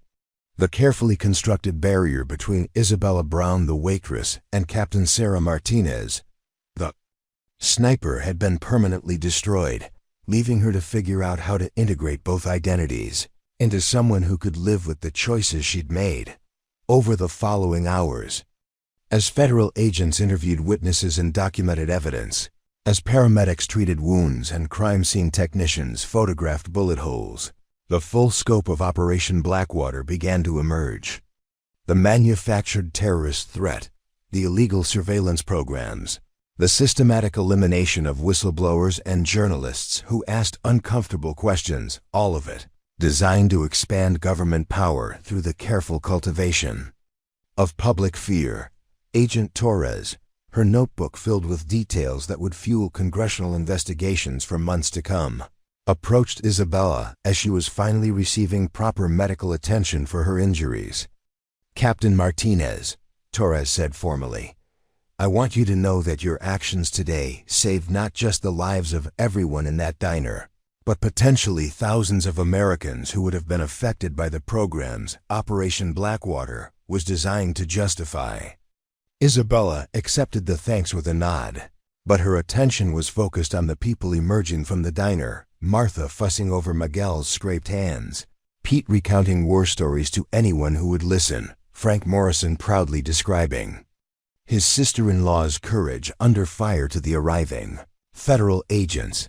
These people had accepted her into their community without knowing her history, had shown her kindness without expecting anything in return, had trusted her with their morning routines and their small confidences. Now they knew the truth about who she really was, what she'd done in service to her country, what she was capable of when the people she loved were threatened, and they were still looking at her with the same affection and respect they'd shown. Isabella Brown, the waitress, because they understood something that had taken her 6 years to learn, that who you choose to become matters more than who you used to be. But sometimes the person you used to be is exactly who the world needs you to become again. 6 months later, Isabella stood behind the familiar counter at Mel's Diner, pouring coffee for the morning regulars who'd become family over 8 years of shared routines and quiet conversations. The bullet holes in the walls had been patched and painted over, the broken windows replaced, the blood stains scrubbed from the checkered floor, until no physical evidence remained of the day when her carefully constructed normal life had collided with the darker realities of government power. But everything had changed anyway. The man sitting in booth 3 wasn't just Frank Morrison, hardware store owner and pillar of the community. He was Frank Morrison, who'd stood his ground against armed government agents and refused to be intimidated by people who thought badges gave them the right to terrorize civilians. The woman behind the grill wasn't just Martha, the motherly figure who'd hired a stranger without asking too many questions. She was Martha, who'd looked into the face of systematic violence and declared that family protects family, regardless of the cost. "More coffee, Senator?" Isabella asked with gentle humor, refilling the cup of the distinguished woman who'd driven from Des Moines, specifically to have breakfast at the diner that had become a symbol of resistance to government overreach. "Senator." Patricia Hayes smiled, the expression carrying genuine warmth despite the political calculations that were undoubtedly running behind her eyes. "Thank you, Captain Martinez. And thank you again for testifying before the Intelligence Committee last month. Your statements were instrumental in securing the reforms we've managed to push through." Isabella nodded politely, but her attention was focused on the more important conversations happening around them. Miguel was showing off pictures of his daughter's first communion to Detective Morrison, who'd become something of a local celebrity after his confrontation with the fake federal agents made national news. Old Pete was holding court at the counter, regaling a group of visiting journalists with his version of events that somehow managed to be both completely accurate and utterly unbelievable. The reforms Senator Hayes referenced were real enough: congressional oversight of private military contractors, restrictions on domestic surveillance programs, criminal prosecutions for the surviving members of Operation Blackwater. But Isabella had learned enough about government to know that such reforms were often temporary, lasting only until the next crisis provided justification for their quiet abandonment. What mattered more were the smaller changes, the personal transformations. That couldn't be undone by shifting political winds. Martha had started a support group for families affected by government surveillance, helping people navigate the legal and emotional complexities of learning that their private communications had been monitored for years. Miguel had enrolled in community college classes, pursuing the engineering degree he'd abandoned 20 years earlier to support his family. Detective Morrison had been promoted to chief of police, bringing his hard-earned understanding of federal overreach to his expanded responsibilities for keeping the community safe. "Isabella," Martha called from behind the grill. "Table 6 wants to know if you can autograph their menu. They're tourists from California who came here specifically because of the CNN special." Isabella suppressed a sigh, wondering not for the first time if she'd traded one kind of public attention for another equally uncomfortable version. The media attention had been intense, but mercifully brief, a few weeks of interviews and documentaries that portrayed her as either a patriotic hero or a dangerous vigilante, depending on the political orientation of the outlet. She'd cooperated when cooperation served the larger goal of exposing Operation Blackwater, but she'd drawn firm lines about what aspects of her story were available for public consumption. Her real name, for instance, remained classified. Officially, she was still Isabella Brown, waitress and witness to federal crimes. Captain Sarah Martinez existed only in sealed testimony and classified documents that would remain buried for decades. The distinction allowed her to maintain some semblance of privacy while still fulfilling her obligations as a witness to crimes that needed to be exposed. "Tell them I'm just a waitress," Isabella replied with a smile. "But I'll be happy to recommend the apple pie." As she moved through her familiar routines, refilling coffee cups, taking orders, engaging in the small talk that greased the wheels of small-town community life, Isabella found herself reflecting on the strange turns her life had taken. 6 years ago, she'd arrived in Cedar Falls as a refugee from violence, someone desperately seeking to prove that she could be more than the sum of her deadliest skills. Today, she was still here, but she was no longer running from who she'd been. The integration hadn't been easy. For months after the incident, Isabella had struggled with nightmares and hypervigilance, the familiar symptoms of someone whose nervous system had been forced back into combat mode after years of dormancy. But she'd also discovered something unexpected.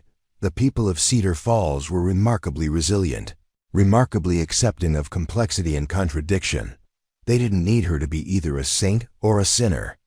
They just needed her to be someone they could count on, someone who would show up for work and remember how they liked their coffee and listen to their problems with genuine interest. The fact that she was also someone who could eliminate multiple hostile targets with a hunting rifle and basic tactical knowledge was just another aspect of who she was. Like Martha's talent for remembering everyone's birthday or Miguel's ability to fix any mechanical problem with enough patience and the right tools. 2 years later, the FBI training facility in Quantico was nothing like Mel's diner, but Isabella found herself surprisingly comfortable in the sterile institutional environment. She stood before a class of 24 federal agents, all of them younger than her, all of them eager to learn from someone whose tactical innovations had become case studies in precision shooting and unconventional warfare. "The most important thing to understand about sniper operations," she told her students, her voice carrying the authority of someone who'd learned these lessons through experience rather than textbooks, "is that the technical skills are only half the equation. Any competent marksman can learn to calculate wind speed and compensate for bullet drop. What separates professional snipers from hobby shooters is the mental discipline to make life and death decisions under extreme pressure." A young agent in the front row raised her hand. "Captain Martinez, in the Cedar Falls incident, you were facing 12 hostile operators with superior numbers and equipment. What made you decide to go on the offensive rather than waiting for backup?"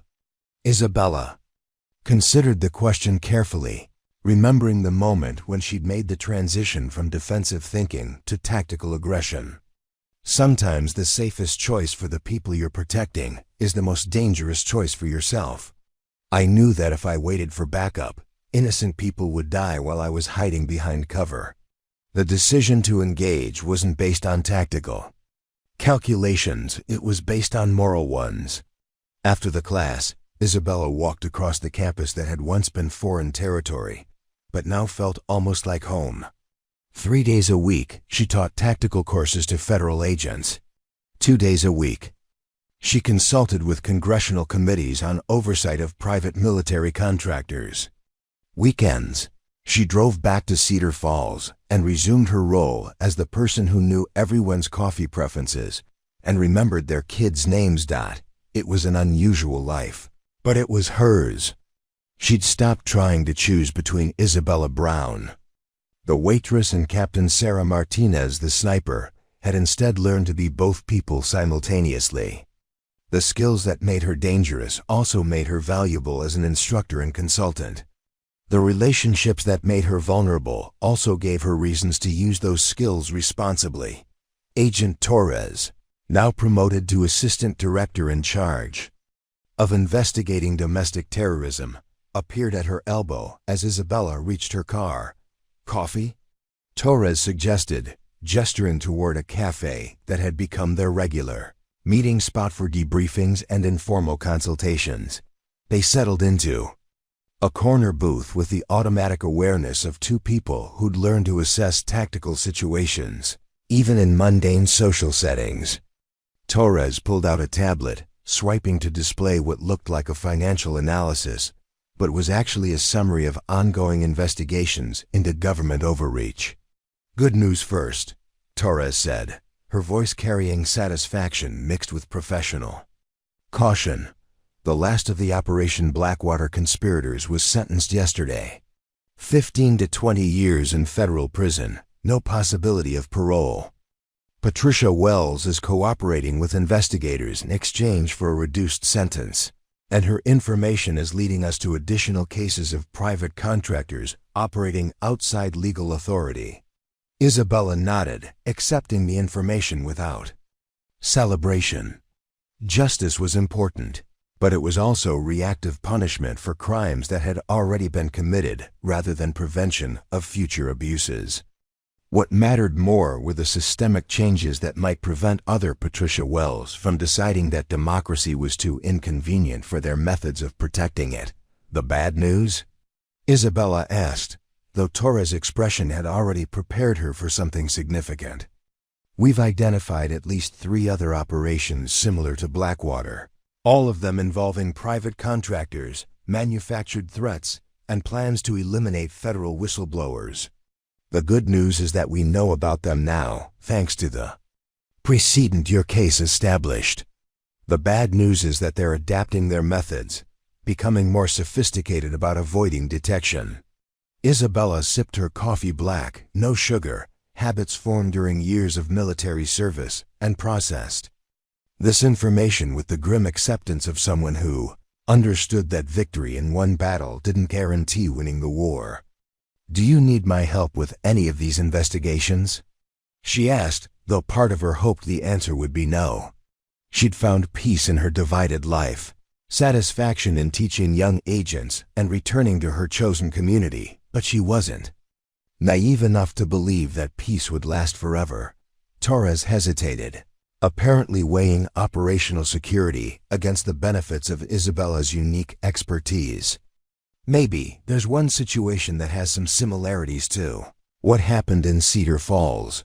Another retired military specialist living under an assumed identity. Another community being threatened to secure cooperation. Another plan to eliminate federal agents who've gotten too close to the truth." Isabella felt the familiar weight of responsibility settling over her shoulders.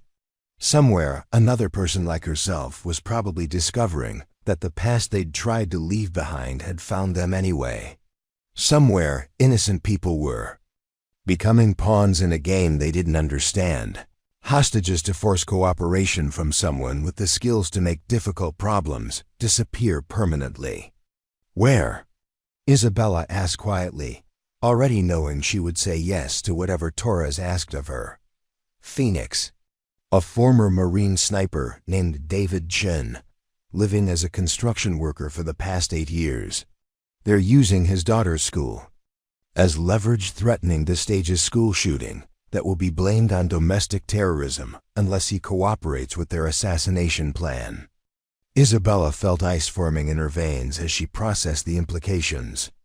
A school full of children, a father forced to choose between his conscience and his child's safety, private contractors willing to murder kids to maintain operational security. It was Operation Blackwater taken to its logical extreme, the complete abandonment of any moral boundaries in pursuit of political objectives. "I'll need 2 weeks to arrange coverage at the diner and my classes here," Isabella said, her voice carrying the certainty of someone who'd already made the decision. "And I'll need guarantees about backup support. I'm not walking into another situation where federal agents are operating alone against professional military contractors." Torres nodded, apparently having expected this response. "Full tactical team, congressional oversight, media attention if necessary. We're not making the same mistakes we made in Cedar Falls." But as they discussed operational details and logistical requirements, Isabella found herself thinking not about tactical considerations, but about the community she'd be leaving behind temporarily. Martha would understand, she always understood.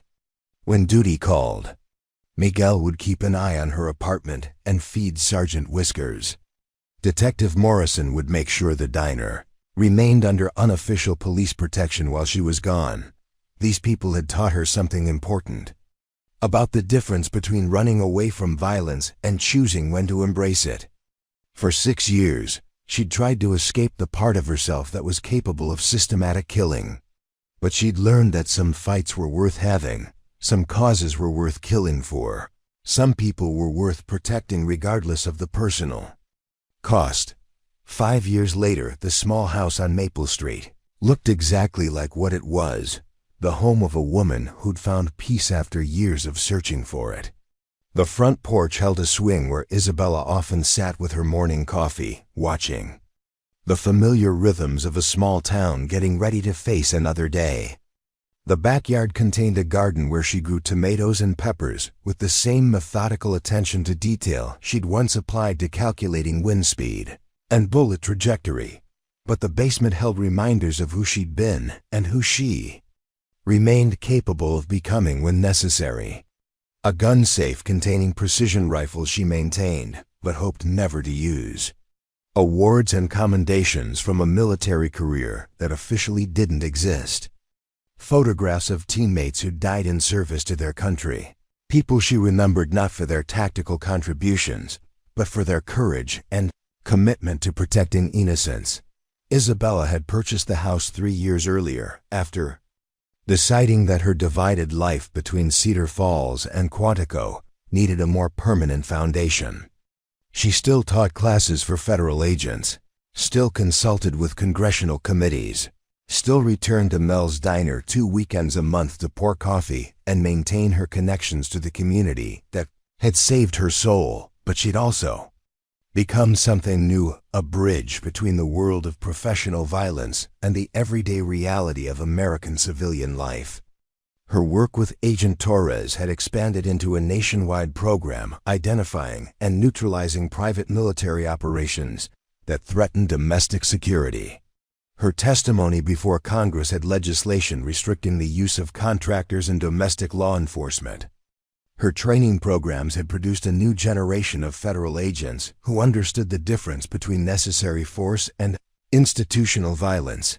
The doorbell interrupted her morning routine, and Isabella opened it to find a young woman in her mid-20s, nervously clutching a manila folder and wearing the kind of determined expression that Isabella recognized from her own mirror during her military days. "Captain Martinez?" the woman asked formally. "I'm Special Agent Maria Santos, FBI. Agent Torres sent me. We have a situation that requires your expertise." Isabella invited her in, automatically assessing the young agent's bearing and demeanor with the practiced eye of someone who'd trained hundreds of federal personnel. Santos was professional but tense, carrying the weight of someone dealing with her first major case involving government corruption and systematic violence. "What kind of situation?" Isabella asked, settling into her kitchen with 2 cups of coffee and the familiar routine of gathering intelligence before making operational decisions. Santos opened her folder, revealing photographs and documents that told a story Isabella had heard variations of many times over the past 5 years.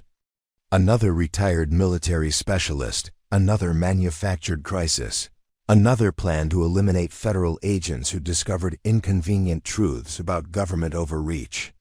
"This time it's different," Santos explained, her voice carrying the strain of someone who'd seen things that challenged her faith in institutional justice.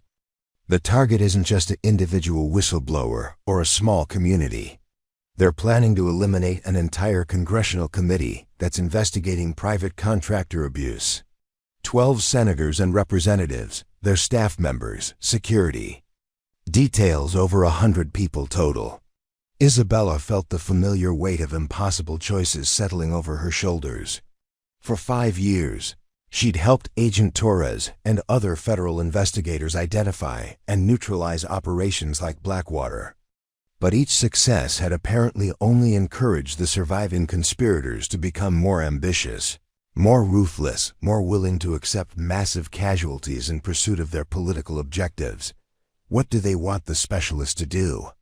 Isabella asked, though she suspected the answer would be worse than anything she'd encountered before. They've identified a former Army Ranger named Michael Rodriguez, living in Albuquerque under an assumed identity.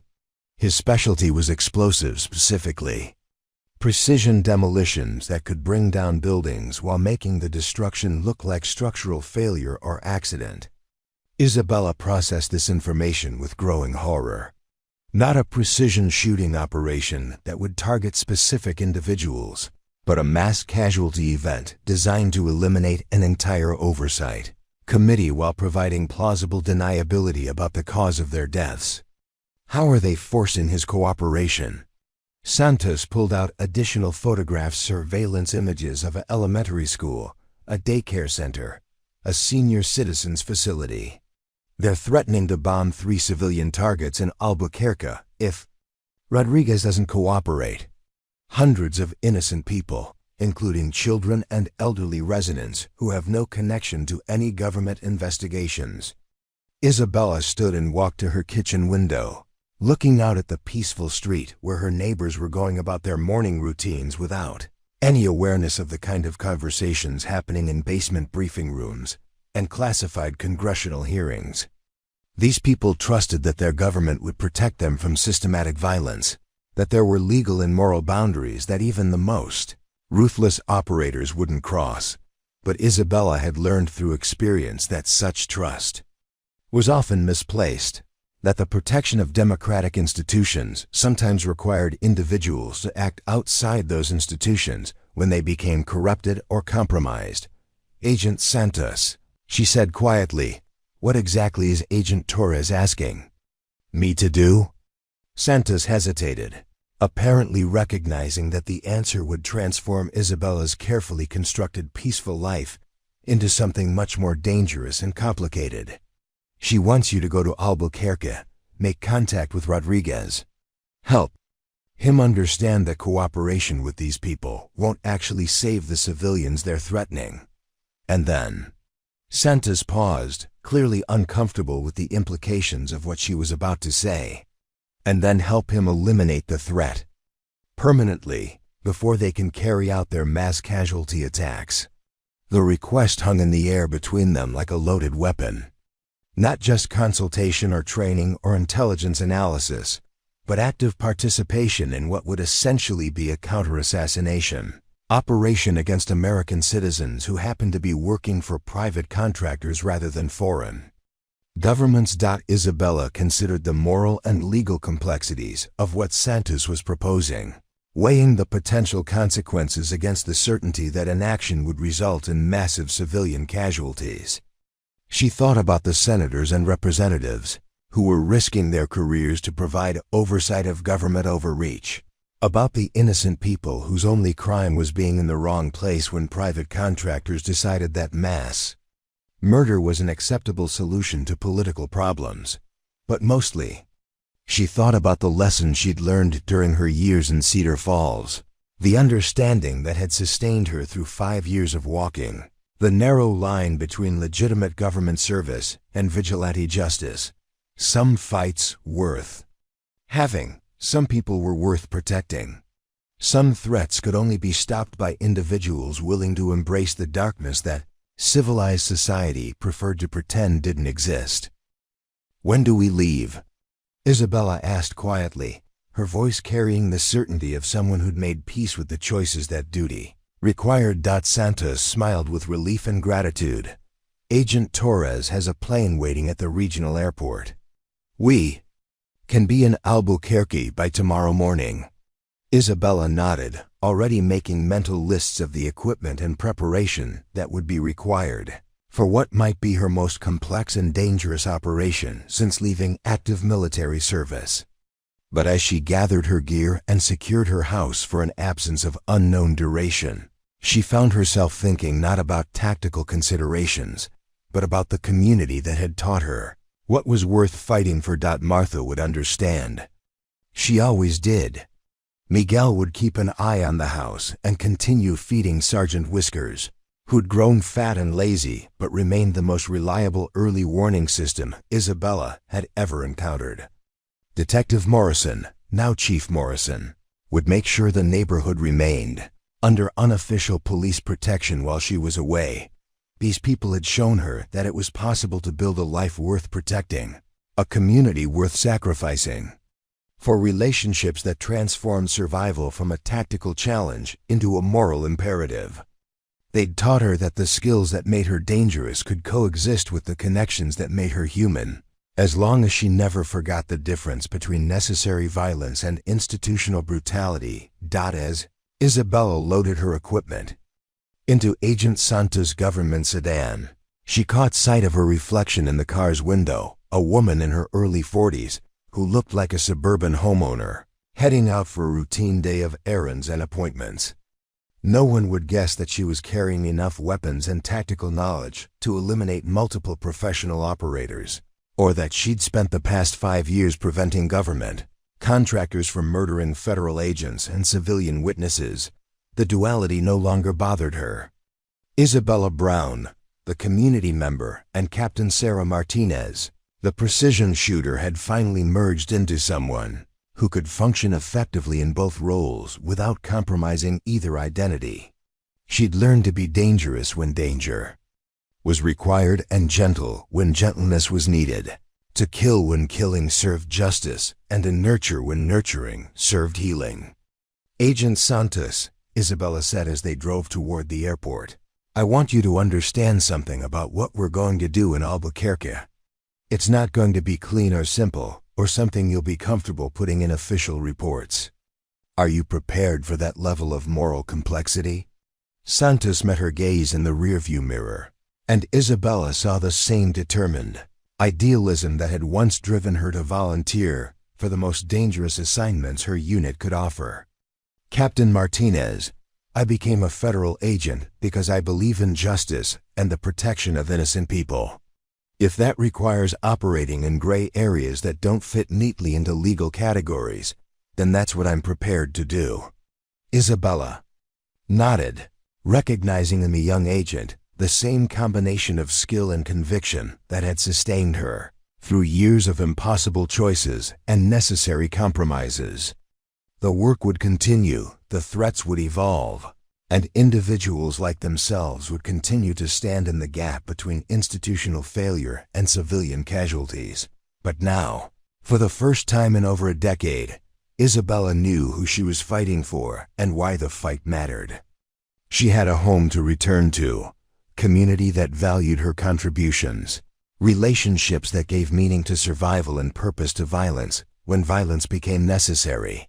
But this time, she wasn't running toward violence or away from it. She was moving toward a threat that needed to be eliminated, carrying with her the knowledge that somewhere in Iowa, people who loved her were counting on her to come home safely. For the first time in her adult life, Isabella understood what it meant to fight not just for duty or survival, but for the simple human connections that made survival worth the effort and duty worth the sacrifice. The plane banked toward the west, carrying her toward another battle in the shadow. War between democratic ideals and the people who thought those ideals were too inconvenient for modern realities. But Isabella was no longer afraid of what she might have to become to win that battle, because she finally knew who she was when the battle was over. She was someone worth coming home to, someone worth fighting for, someone who'd learned that the most dangerous weapon in any arsenal was the courage to care about people you might have to kill to protect. Thank you for following Isabella's journey with us. Creating these detailed stories requires extensive time and effort, but your engagement makes it worthwhile. Please like, share, and subscribe for more stories where courage confronts corruption and ordinary people face extraordinary choices.